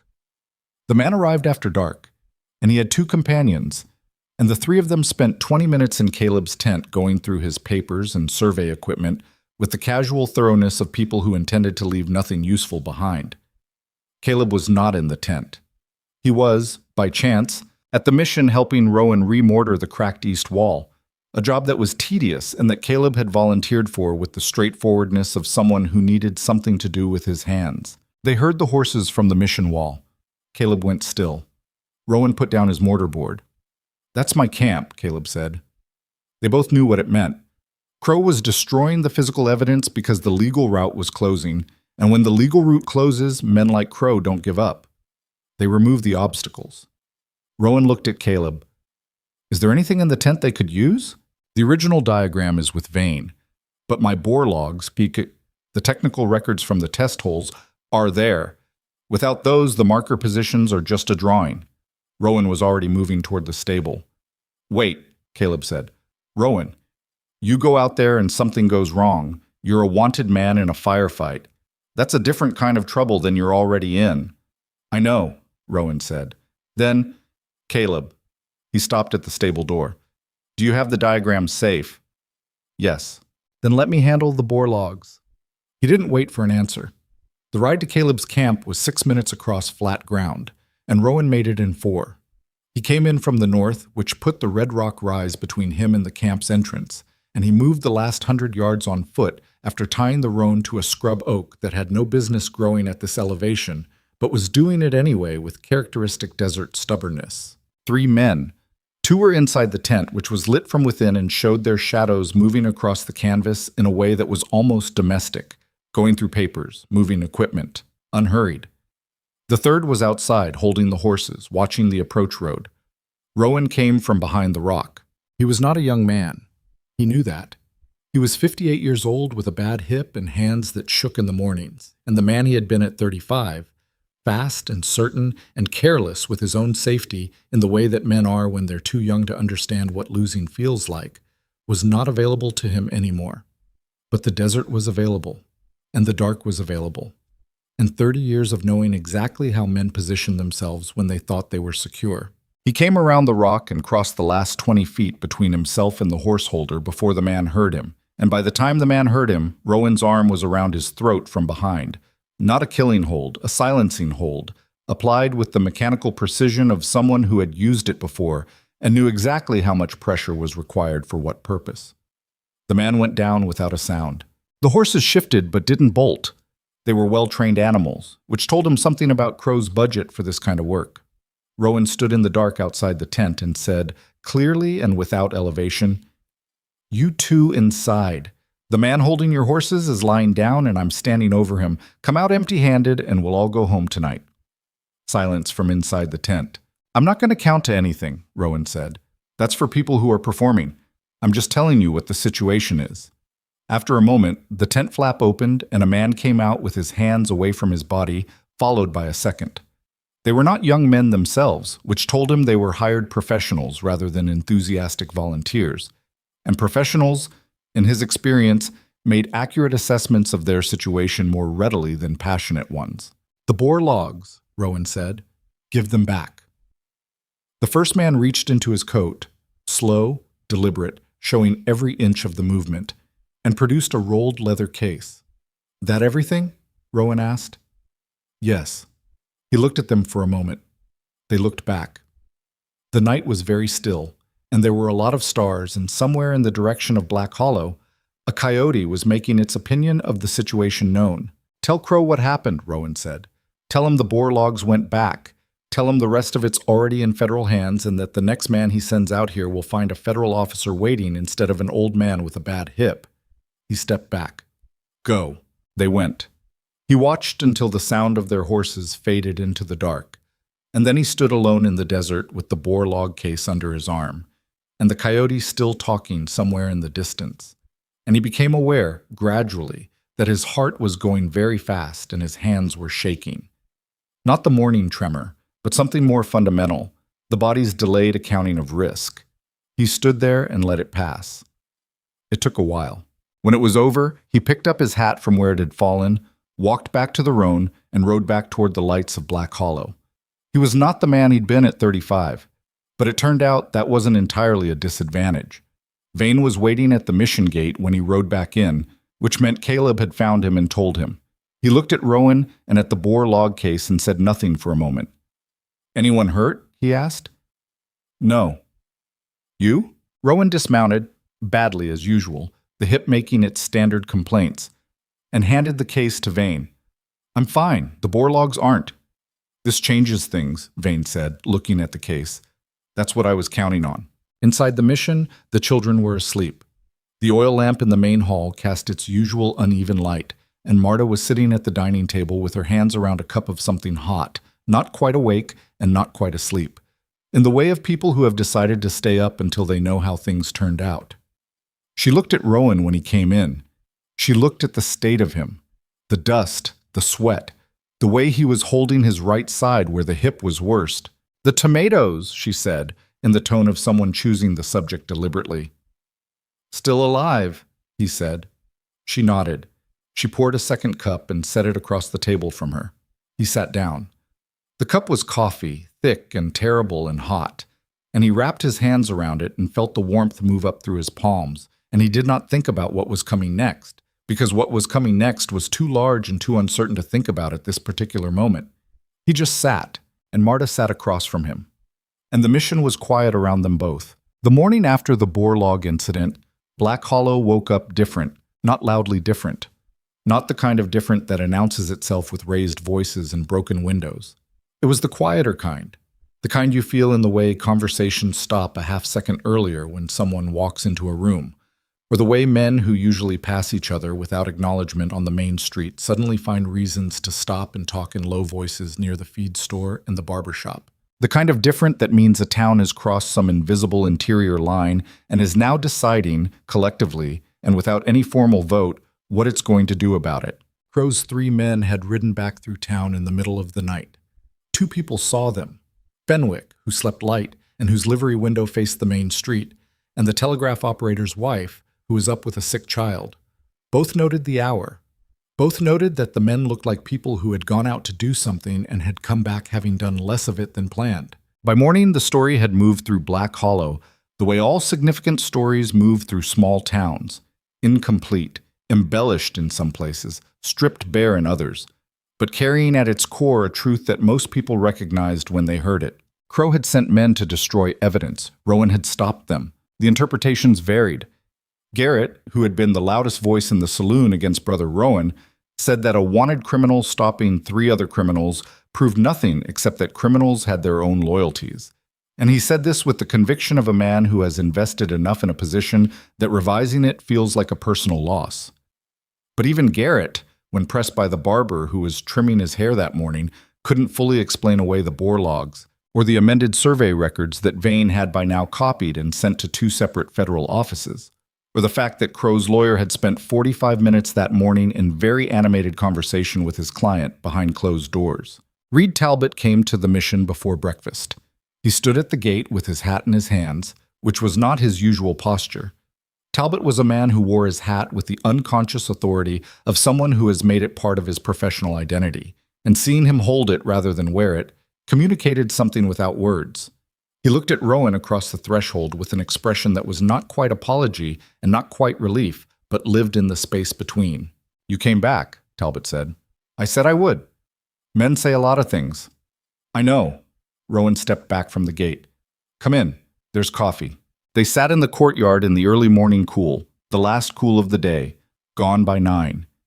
And Talbot told him what he knew. The territorial judge in Albuquerque had received Vane's documentation. The fraud division was taking it seriously, seriously enough that they'd sent a response wire within 18 hours, which was fast by any institutional standard, and suggested the amended survey records had hit something that was already under suspicion. Crow's lawyer had filed a motion that morning to delay the eviction proceedings pending a review of the land grant documentation, which meant the lawyer, at least, had read the situation clearly enough to know that pressing forward was now more dangerous than stalling. He's buying time, Talbot said. Crow always buys time when he can't buy results. Rowan turned his coffee cup in his hands. The question is what we do with the time he's buying. There's going to be a hearing, Talbot said. Territorial circuit judge comes through in 8 days. Normally she handles land disputes and civil matters. The criminal side isn't her jurisdiction, but the fraud charge bridges them. She'd hear both together? She'd hear the civils matter. The fraud evidence would come in as part of Crow's challenge to the acquisition claim. He paused. Vane would present the federal side. It's a complicated arrangement, but it's the fastest path. He looked at Rowan over the rim of his cup. And you'd need to testify. Rowan was quiet. As yourself, Talbot said carefully. Not as Brother Rowan Vale. As Elias Mercer. The courtyard was warming up. The tomatoes along the east wall had 3 new flowers on them. Rowan had checked before Talbot arrived, out of the early morning habit of checking things that were either getting better or getting worse, because uncertainty about which direction things were going was the condition he found most difficult. The flowers were small and not guaranteed to set fruit in this heat, but they were there. If I testify as Mercer, Rowan said, the warrant becomes part of the public record in that courtroom. It already is. The children will hear it, all of it. Talbot set down his cup. He looked at Rowan with the directness that had made him a good sheriff and an occasionally unpopular one, the directness of a man who has decided that honest discomfort is more useful than comfortable dishonesty. They're going to hear it regardless, he said. The only question is whether they hear it in a room where you're also present, speaking for yourself. The mission door opened and Petra came out with a water jar, heading to the pump. She saw Talbot and stopped, assessing him with her characteristic measuring look, and then looked at Rowan. Breakfast is ready, she said. We'll be in shortly. She looked at Talbot one more time, the look of a 9-year-old conducting an adult-level risk assessment, and went back inside. Sharp child, Talbot said. The sharpest person in this building. Rowan stood up slowly, his hip announcing the morning's complaint on schedule. Tell the judge I'll testify. Talbot picked up his hat and put it back on. The gesture restored something to his bearing. The professional settled back into its place. I'll send word this morning. He left. Rowan stood in the courtyard alone for a moment, listening to the sounds of breakfast being organized inside. Plates, voices, Tomas asking where something was, Marta's patient answer in Spanish. The ordinary music of the place. So familiar now that he only noticed it by contrast, the way you notice silence after sound. He went inside to eat with his children. Vane came to the mission that afternoon carrying the kind of focused energy that Rowan had come to associate with the man when he had decided on a course of action and was moving through its requirements with systematic efficiency. He sat across the dining table from Rowan and spread out his notes, actual written notes, on folded paper in a small, precise hand, and went through what the hearing would look like. Judge Aldane is thorough, Vane said. I've appeared in her court twice. She doesn't like surprises, and she doesn't like unprepared witnesses. Everything we put in front of her needs to be clean. Tell me what clean means coming from you, Rowan said. It means Caleb's bore logs and diagram are formally submitted as evidence with a surveyor's affidavit. I've already contacted a licensed surveyor in Red Rock who agreed to come out and verify Caleb's marker positions in the next 2 days. He tapped his notes. It means the amended survey records with Crow's name on the filing are in evidence with a documented chain of comparison showing the original versus the amendment. It means the timeline of Crow's actions, including sending a man to Carson City 6 months before the warrant was reactivated, is presented as a coherent sequence, not a collection of coincidences. And me. And you. He looked at Rowan directly. You testify about the land, about the mission, about the children. You testify about your past because the warrant is part of the record, and not testifying about it doesn't make it go away. It just makes you look like you're hiding it, which gives Crow's lawyer room to work. I've been hiding it for 7 years. Not hiding, Vane said. Not running, at least. There's a difference. He paused. You came back from that desert. You walked back into this town in cuffs when you didn't have to. That's not what hiding looks like. Rowan looked at the table. You think a court is going to look at a man with 11 murder convictions and weigh his testimony equally against a councilman's? I think a judge who sees documented fraud on one side and a man who voluntarily returned to face proceedings on the other side is going to make a careful assessment. Vane folded his notes. I'm not promising anything. I'm telling you what the best available path looks like. And the warrant? Vane was quiet for a moment. This was the part they hadn't discussed directly, the part that sat in the room with them like a piece of furniture too large for the space. The warrant is federal, Vane said. Judge Aldane doesn't have jurisdiction over it. Whatever happens in her court doesn't resolve the federal matter. He met Rowan's eyes. I've submitted a report to Santa Fe documenting the circumstances of this situation, including evidence that the warrant reactivation was manipulated for private gain and including a full account of your conduct during the period of my investigation. Your investigation, Rowan said. That's what the report calls it. Something in Vane's expression shifted. Not humor exactly, but a slight easing of the professional tension. Reports can frame things in different ways. What does the report recommend? It recommends that the federal matter be reviewed in light of the fraud investigation and that any transfer proceedings be suspended pending the outcome of the territorial hearing. He paused. It also includes a character assessment, which bounty hunter reports don't normally contain. I added one anyway. Rowan stared at him. I'm not promising anything, Vane said again. Santa Fe does what Santa Fe does, but the report is on file. The afternoon light came through the dining room window at a low angle, catching the dust in the air and making it visible. All those small particles floating in the space between them, impossible to see except in exactly this light. Rowan watched it for a moment. Why? He asked. Because the system I work inside was used as a weapon against people who don't have the resources to fight back, Vane said. And I'm part of that system, so I used what I have. It was, Rowan thought, the most honest thing the man had said since he'd arrived in Black Hollow. Not heroic. It was too matter-of-fact for heroism, too aware of its own limits. Just a man acknowledging the tools in his hand and the responsibility that came with them. All right, Rowan said.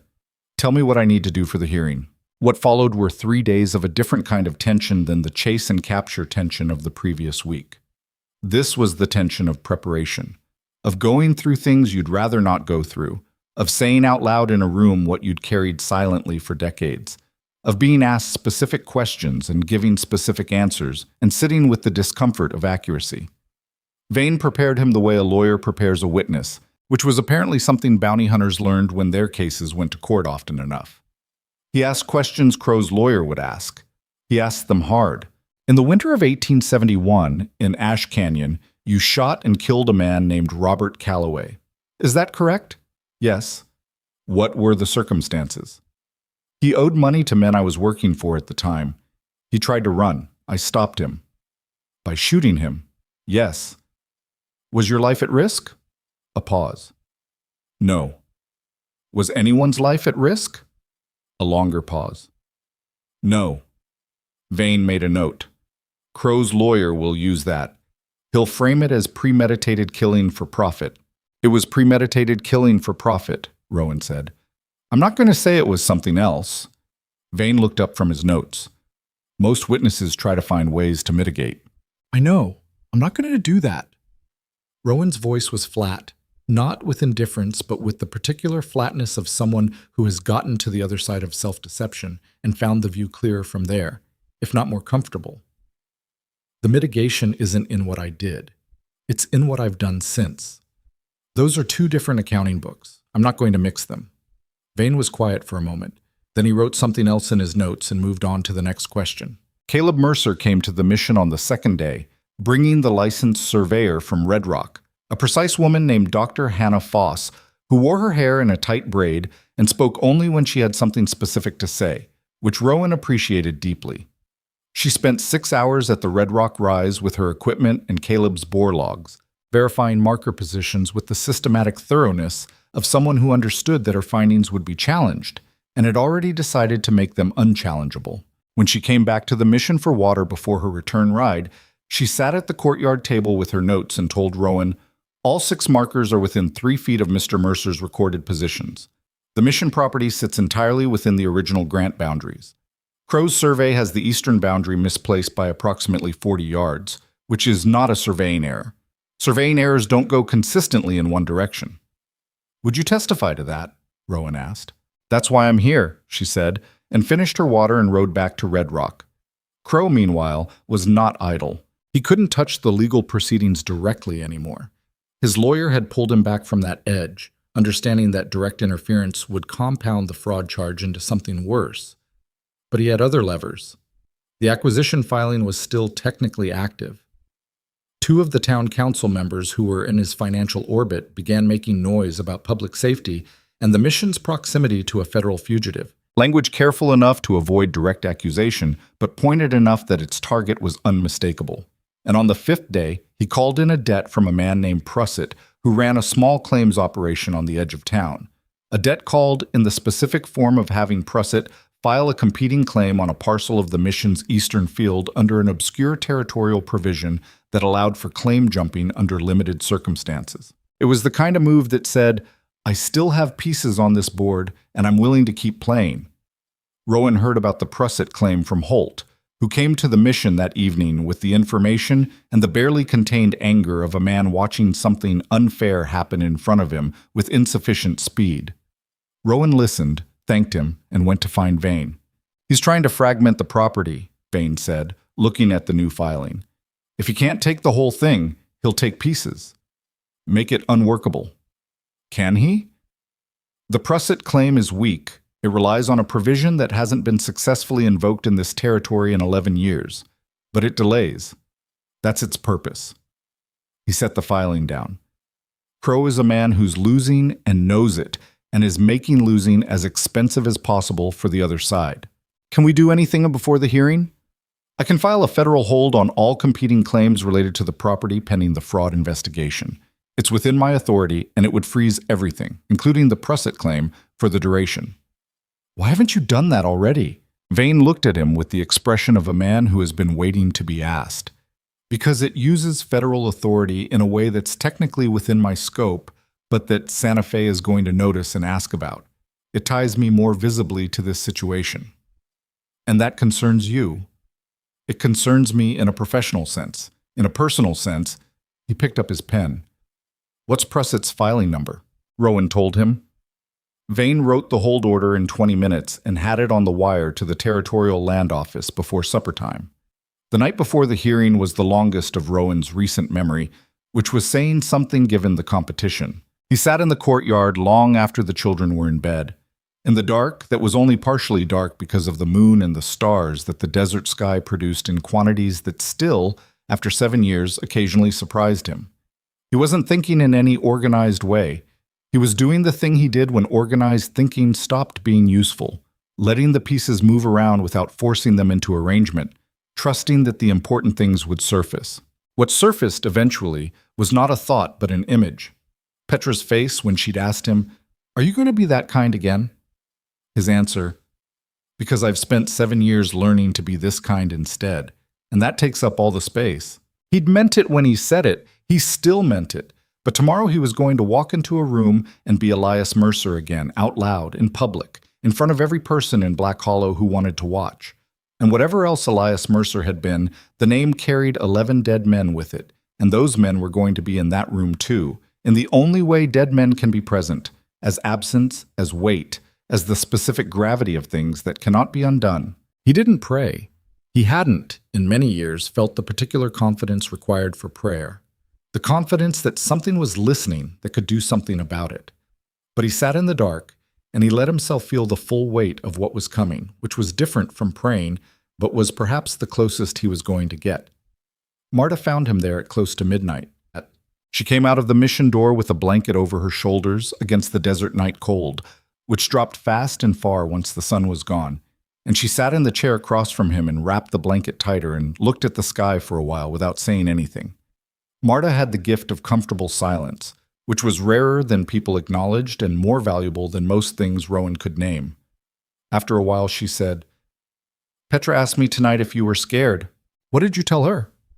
"I told her that the people who say they're not scared are usually the ones most worth being scared of, and that you saying you're scared means everything is probably going to be fine." She paused. "I don't know if that's true, but it's what I told her." "Is she scared?" "She's 9.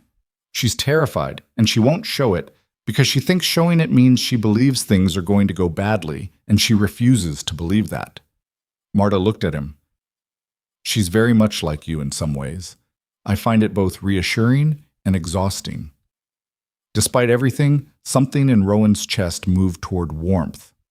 "Marta," he said. Whatever happens tomorrow, whatever comes after, I need you to know that this—" He stopped. He was not, had never been, a man comfortable with this kind of declaration, and 7 years of quietly building a life hadn't entirely changed that. "This place, what it is, it's because you were already here when I arrived, and because you stayed. I don't know that I've said that clearly." Marta was quiet for a moment. Then she said, "You fixed the east wall 3 times when it cracked. You rode 40 miles in January for a woman you'd never met. You learned the name of every child before you learned anything else about them." She pulled the blanket tighter. "You've said it clearly. You just didn't use words." They sat in the dark a while longer. The coyote was out again somewhere to the north. A different one, maybe. Or the same one with a different complaint. The stars were enormous and indifferent in the way that stars always are, which Rowan had come to find more comforting than troubling. The universe's indifference meant the accounting was entirely human, which meant it was also entirely possible to get it wrong and entirely possible to try to get it less wrong over time. He went to bed eventually. He didn't sleep much, but when the morning came, he was ready. He dressed carefully, not in anything special, because he didn't have anything special, but with the deliberateness of a man marking the occasion to himself. His cleanest shirt, his boots, which he'd polished the night before for the first time in longer than he could accurately recall. His face in the cracked mirror over the wash basin, gray, scarred along the jaw, heavier than it had been at 30, but carrying the heaviness differently now, with less anger in it. He looked at himself for a moment. Elias Mercer, 58 years old, 11 men dead by his hand, their weight non-negotiable and permanent. 7 years of something better, non-negotiable and permanent in its own way. Both things true, neither one canceling the other. He put on his hat and walked out. The children were assembled in the courtyard, which he hadn't expected. All 11 of them, in their better clothes, standing in a rough and somewhat fidgety line, with Marta at one end, looking like she was the reason they were standing still, rather than scattered across the courtyard like the children they actually were. They looked at him with a range of expressions. Tomas with the open-faced anxiety of a 4-year-old, who doesn't fully understand what's happening, but understands that it's important. The older ones with various degrees of attempted composure. And Petra, at the other end from Marta, her arms at her sides, her chin level, looking at him with those direct eyes that never quite let him get away with anything. He stopped in front of them. Nobody said anything for a moment. Then Petra said, "We watered the tomatoes this morning."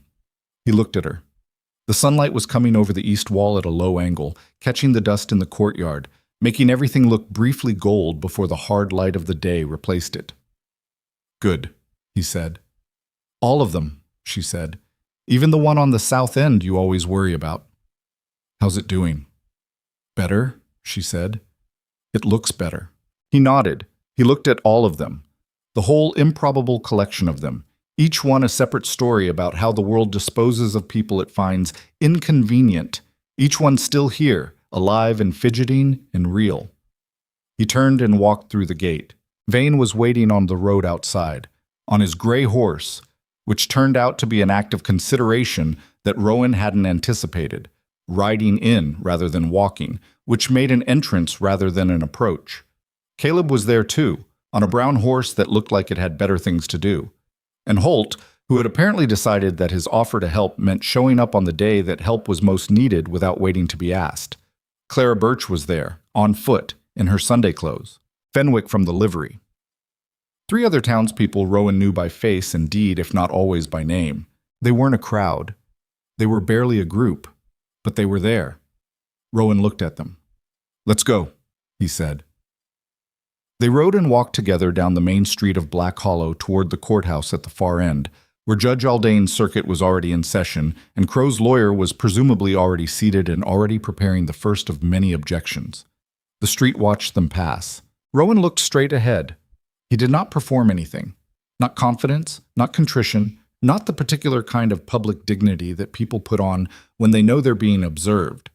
He just walked his horse down the street of the town he'd spent 7 years in, with the people who'd decided to walk beside him, carrying everything he'd done and everything he'd built with equal and undiminished weight.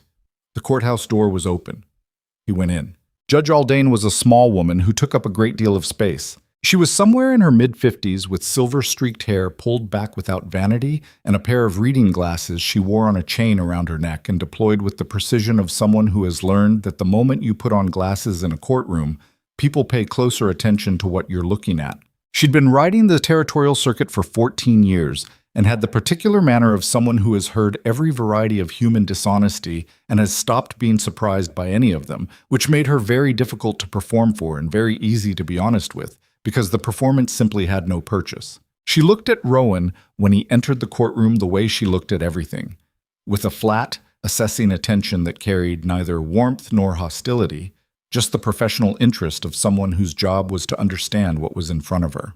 The courtroom was the largest room in Black Hollow's only civic building, which meant it held perhaps 60 people at capacity and was currently holding closer to 45.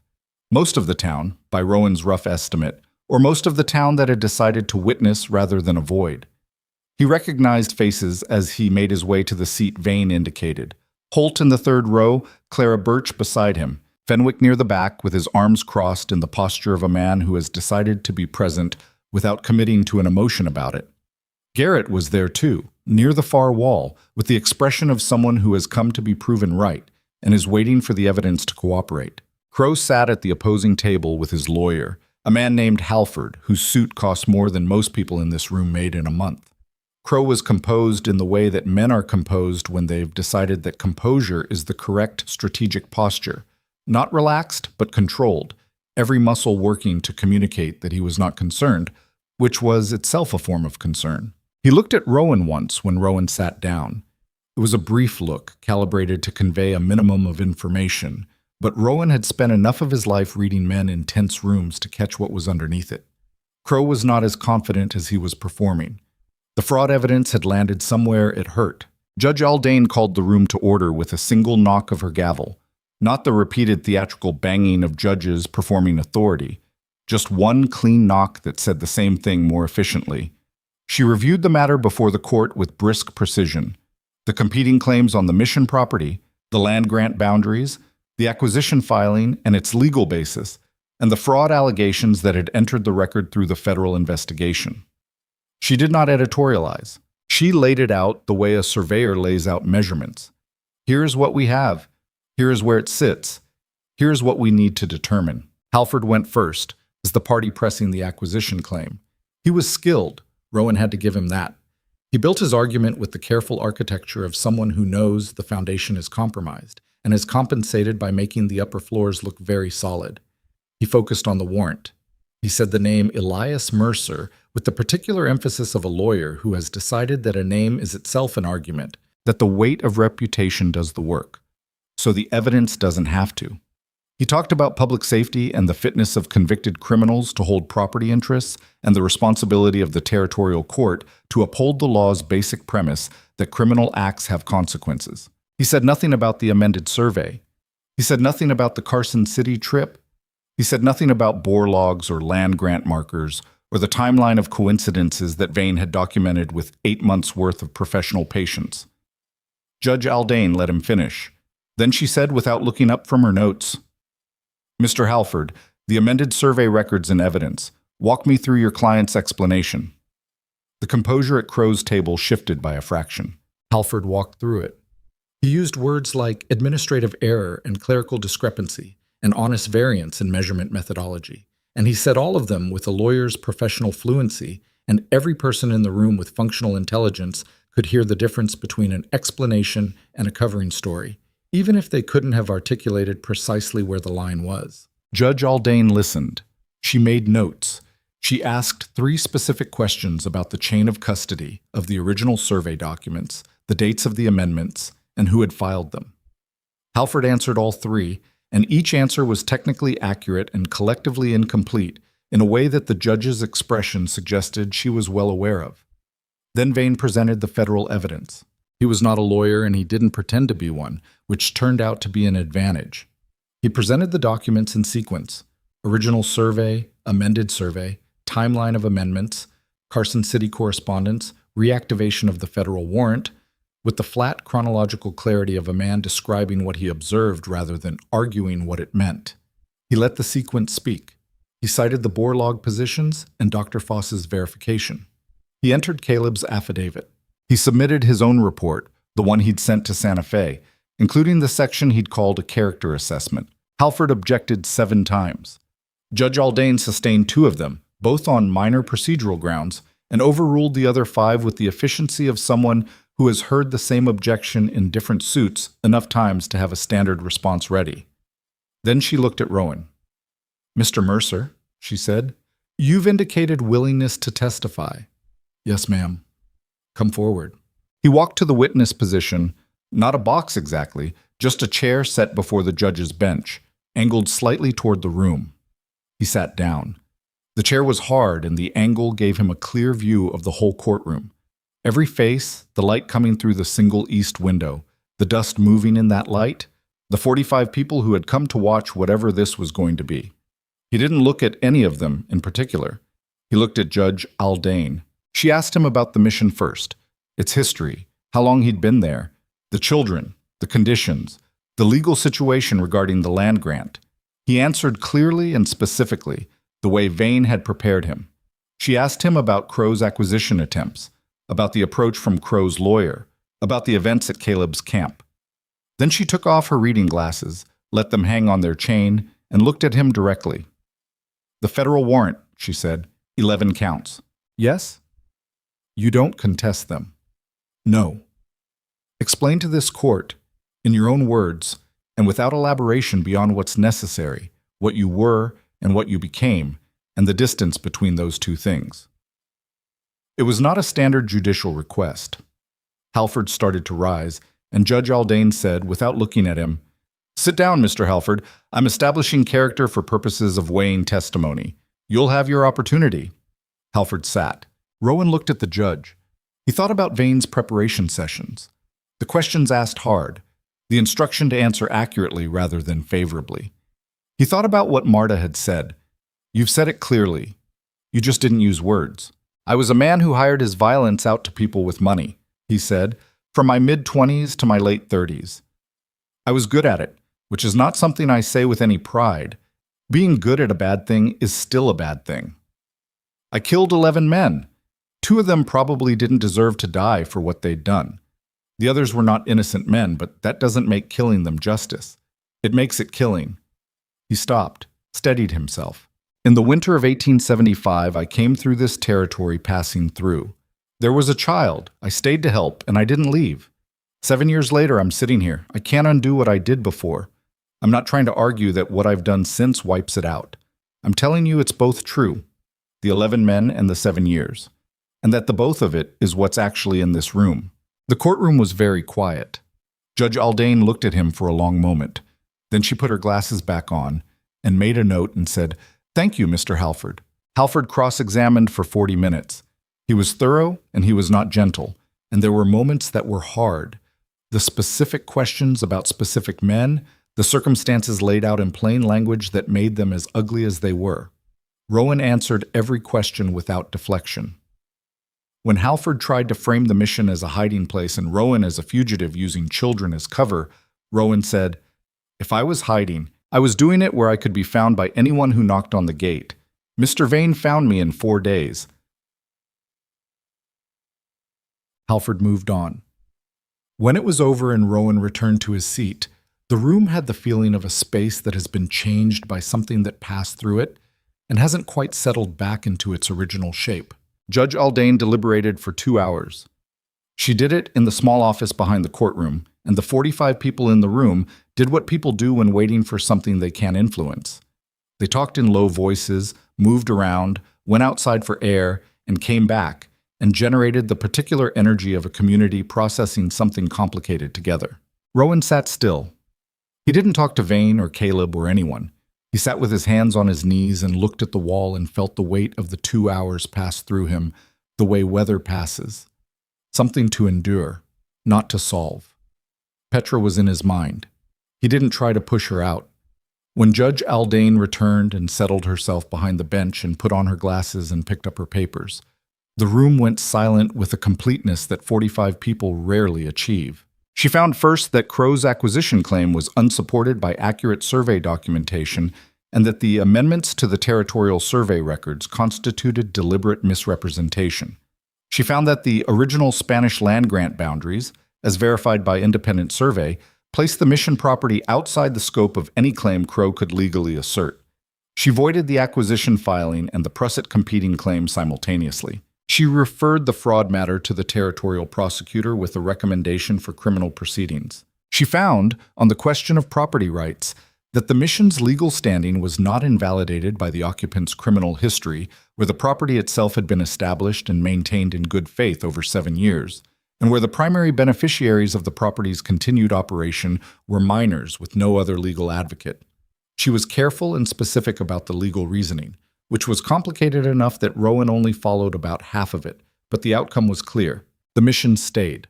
Then she looked at Rowan over her glasses with an expression that was not warm. Warmth was not what she offered, but was level in a way that felt, under the circumstances, like a form of respect. "Mr. Mercer," she said, "the federal warrant is outside my jurisdiction, and I cannot address it in this court. What I can say is that this court's record will reflect the full account of your conduct, your testimony, and your voluntary submission to these proceedings, and that record will be available to any federal authority that chooses to consult it." She paused. "I hope they do." She knocked her gavel once. Court was adjourned. The room didn't explode. That was what Rowan expected. Some dramatic release, noise, movement.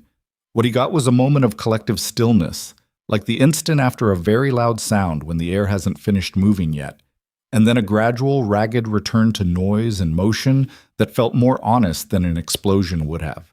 Holt was the first one to reach him, crossing the room with his hand extended and his face carrying the complicated expression of a man who has sorted through a difficult question and arrived at an answer he can live with. He shook Rowan's hand without saying anything, which was exactly the right amount. Clara Birch said, "We'll need to talk about the water rights on the eastern field. Crow's been diverting since spring, and with his claim voided, it needs to be corrected." "I know," Rowan said. "Good." She went to find someone to talk to about it, because Clara Birch did not leave a problem identified without immediately beginning to address it. Garrett left without making eye contact, which was neither forgiveness nor condemnation, just a man carrying a position he needed more time to revise. Rowan watched him go without feeling anything particular about it. Some things changed fast and some things changed slow, and Garrett's opinion of him was not the most pressing item on any list. Vane found him near the courthouse door. He looked, Rowan couldn't find a better word for it, tired. Not the tiredness of a bad night's sleep, but the deeper tiredness that comes from spending a significant portion of yourself on something that mattered and not being entirely sure yet whether the spending was worth what it cost. "Santa Fe responded this morning," Vane said. "Before the hearing. I didn't tell you because I didn't want it in your head while you were testifying." Rowan waited. The fraud evidence changed the complexion of the warrant reactivation. They're conducting an internal review of who authorized the reactivation and on what basis. He paused. "The transfer order is suspended pending the review." "Suspended," Rowan said. "Not dropped. Not dropped. Suspended." Vane met his eyes. "I won't lie to you about what that means. It means the warrant is still the warrant. The review could take months. It could result in anything from full prosecution to a formal dismissal. I don't control that, and I can't predict it." "I know. What I can tell you is that my report is in the file, and that the judge's record is now in the file, and that Santa Fe knows, because I made sure they know, that a corrupt councilman used the federal warrant process as a real estate tool." His jaw tightened slightly. That kind of thing tends to make federal reviewing offices want to be very careful about how they proceed. Rowan looked at him. He thought about what to say and then decided that what he actually felt was more useful than what sounded right. "You came here to bring me back," he said. "You're leaving without doing that." "I'm leaving," Vane said carefully, "with a suspension order and a report and a referral to the fraud division and a territorial court record that didn't exist before I got here." He paused. "My job was to bring an accurate account of the situation to the authorities responsible for acting on it. That's what I've done." That's a creative interpretation of a bounty hunter's job description. Something moved across Vane's face. "I've been creative about a few things in this town." They looked at each other for a moment. 8 months of a man's life hunting one name, arriving to find the name attached to something he hadn't expected, and then making a series of decisions that no job description had prepared him for. Rowan didn't know what those decisions had cost Vane or what they were going to cost him in the months ahead. He suspected Vane didn't fully know either. "You're a decent man doing a complicated job," Rowan said. "I said something like that to you early on." "You did." "I meant it then. I mean it more now." Vane picked up his hat from where he'd set it on the doorframe and put it on. He looked at Rowan one more time with those careful, professional eyes that had, over the course of 3 weeks, revealed more about the person behind them than Rowan suspected Vane was entirely comfortable with. "Take care of those kids," Vane said. "That's the plan." He walked out into the black hollow afternoon. Rowan watched him go, and then turned and walked back through the courthouse and out the other side and into the town that was now, in some way that would take time to fully define, different than it had been that morning. Crow was arrested 2 weeks later. The territorial prosecutor moved faster than anyone expected, which suggested the fraud case was cleaner than even Vane had hoped. Halford declined to represent him in the criminal matter, a decision that itself communicated something about how Halford assessed the odds. And Crow's Albuquerque attorney took over with visible reluctance. The trial took 3 months, during which Crow sat in the county seat in considerably less comfort than he was accustomed to, and at its conclusion, he was convicted on 4 counts of fraud and 1 count of conspiracy to misuse federal process and sentenced to 6 years in the territorial penitentiary. He sold his Black Hollow holdings to cover legal fees before the sentence began. Most of his influence went with the money. The 2 council members who'd been in his orbit recalibrated their positions with impressive speed, as people who align themselves with power rather than principle usually do when the power equation changes. The federal review of Rowan's warrant took 7 months. They were not an easy 7 months. He knew the file was open. He knew that every week that passed was a week in which the review could conclude in any direction, and that the conclusion could arrive in the form of Vane, or someone very much like him riding back into Black Hollow with fresh authorization.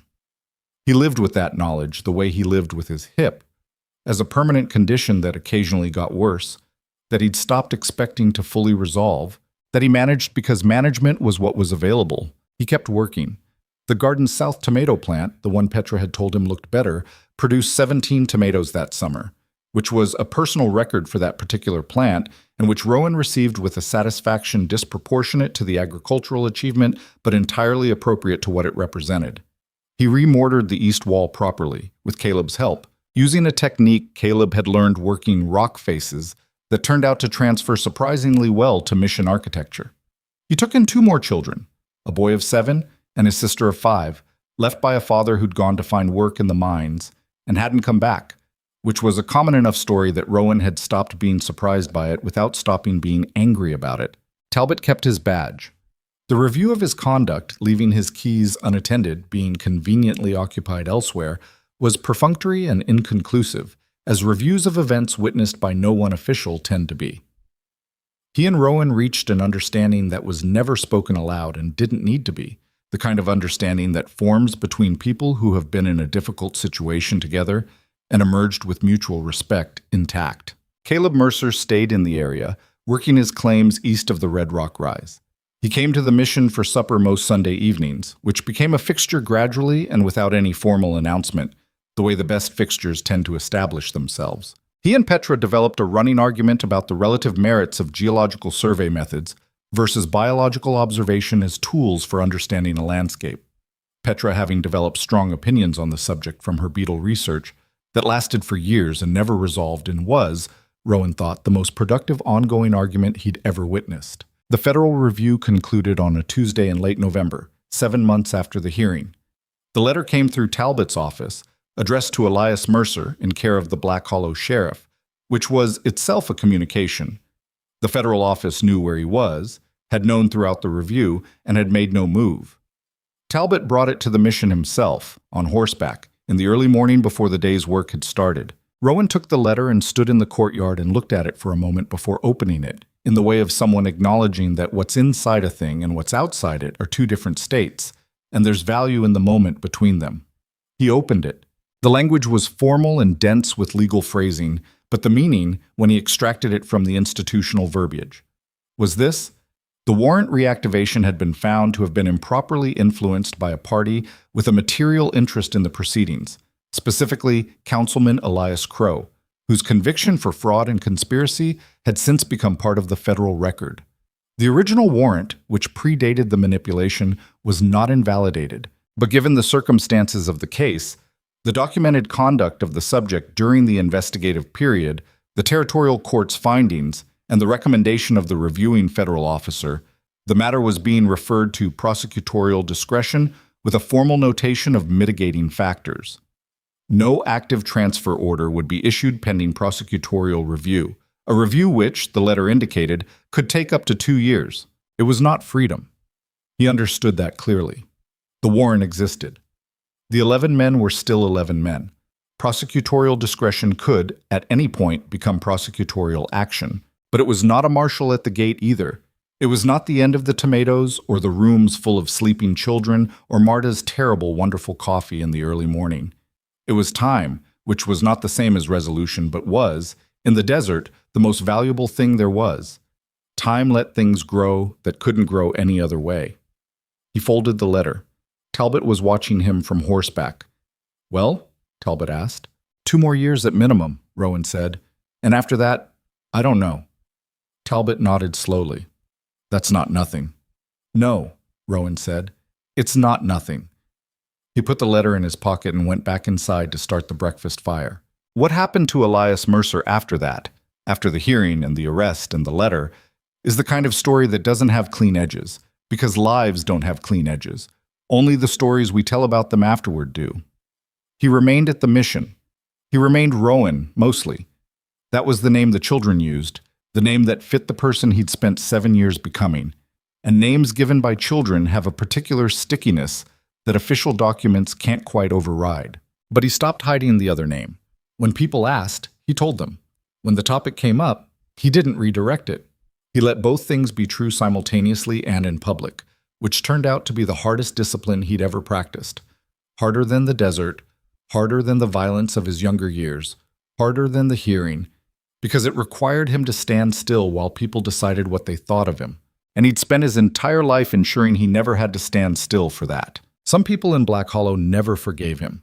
Garrett, who never revised his position but also never pushed it past a certain point, occupying the respectful enemy territory that the frontier produced as a specific social category.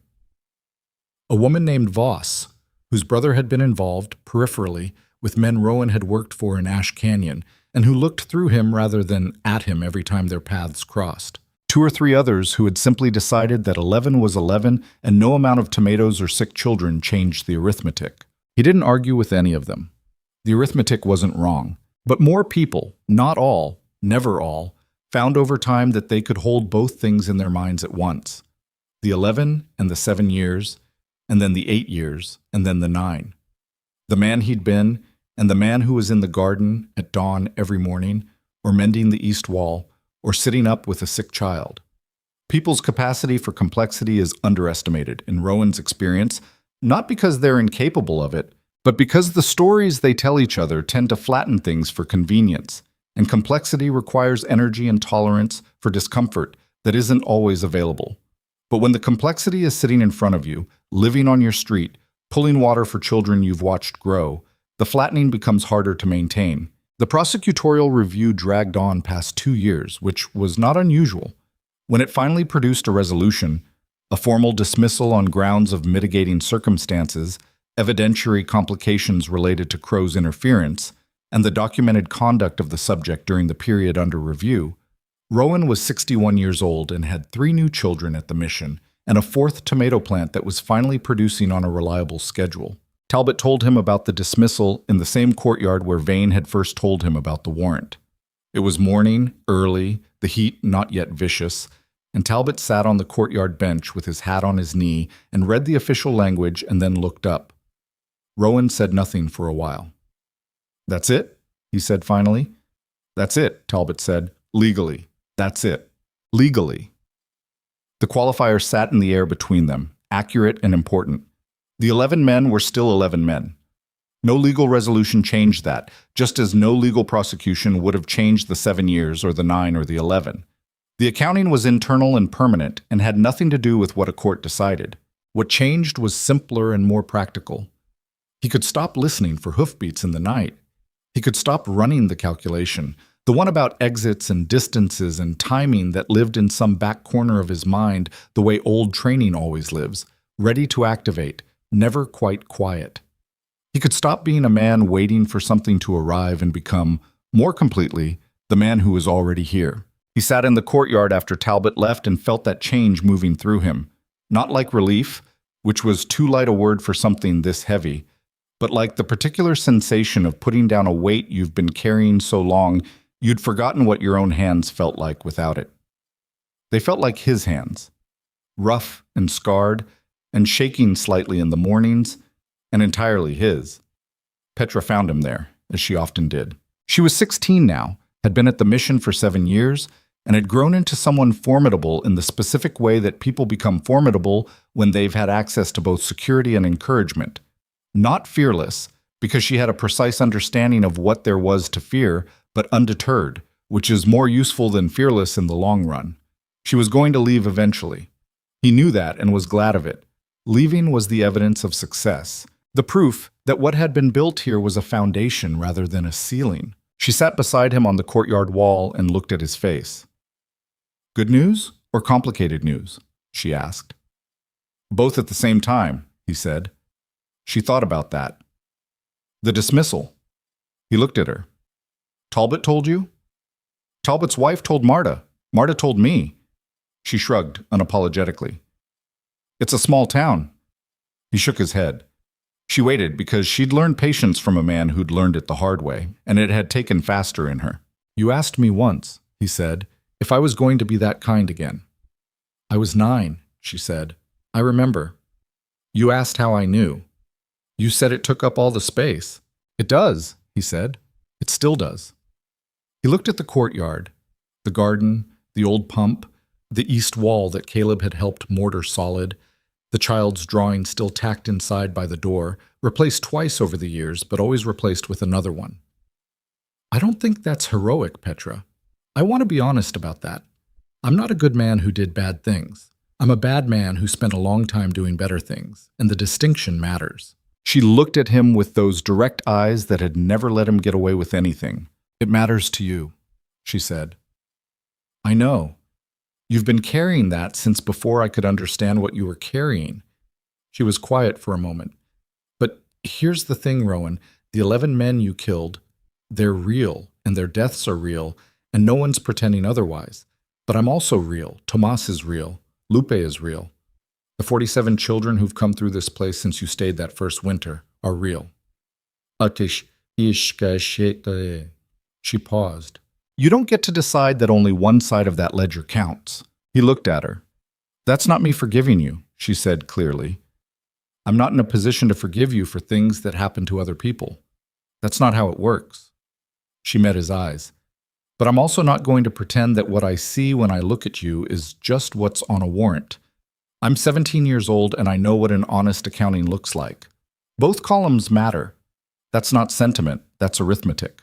He didn't say anything for a while. The morning was warming up, the heat beginning its daily accumulation, the light going from gold to white. "When did you get so certain about things?" he said finally. "About a year ago," she said. "I'll probably be less certain when I'm 30, but right now it's useful." He laughed, a genuine one, short and rusty from disuse, the kind that surprises you by arriving. She smiled at it, not because it was funny, but because it was real. Inside the mission, the day was starting. Marta's voice, organizing breakfast. Tomas, who was 8 now and had stopped having nightmares 2 years ago, which was one of the quiet victories Rowan measured his years by, arguing about something with one of the older boys. Small feet on the wooden floor, the ordinary sounds of the place doing what it did. Rowan looked at the garden. The south tomato plant had 6 flowers on it this morning. He checked at dawn, as always. He thought about what Petra had said. He thought about the 2 sides of the ledger that he'd spent years refusing to let sit next to each other, because sitting them next to each other felt like a dishonesty. Like using the good column to pay a debt that could never be fully paid. But maybe that was wrong. Maybe the 2 columns weren't about payment at all.